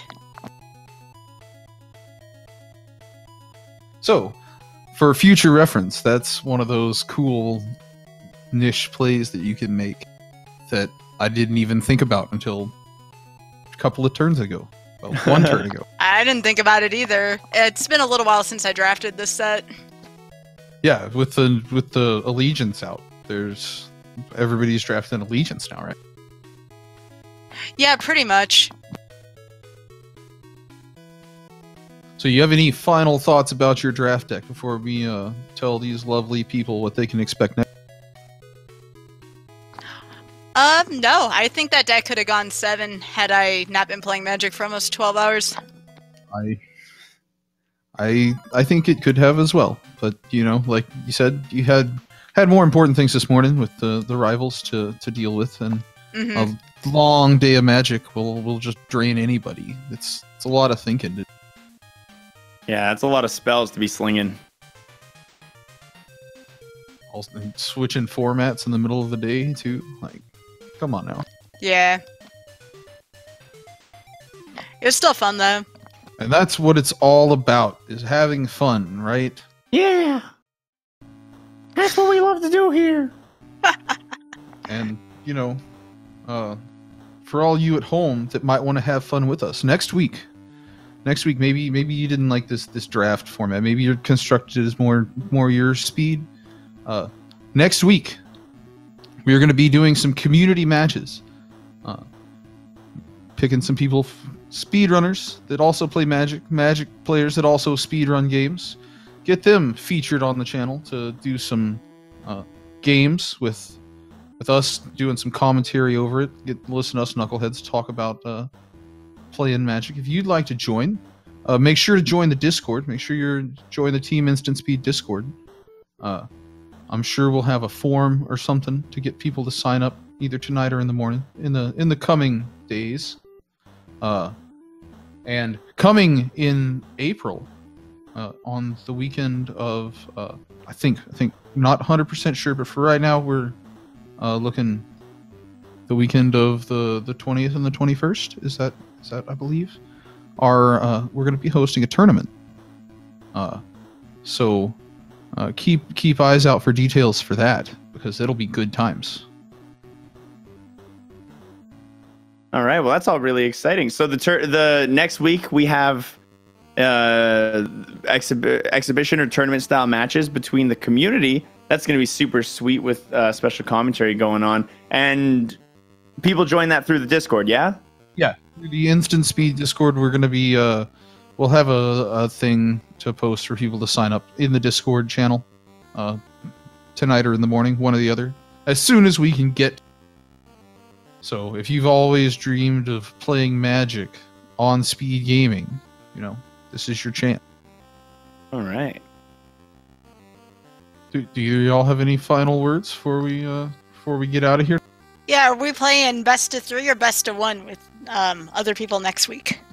I think we're gonna do some best of 3s, standard format best of 3s. That way people can use their sideboards and, you know, get a feel for playing real Magic out there, quote unquote, like paper style. Because Arena is still real Magic. It's just kind of different. Yeah. Yeah. Nothing else from me.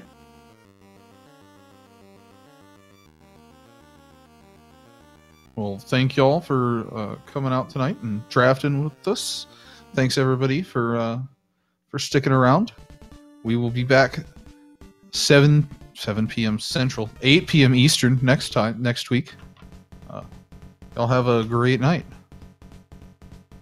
All right, Take goodbye, care. everybody.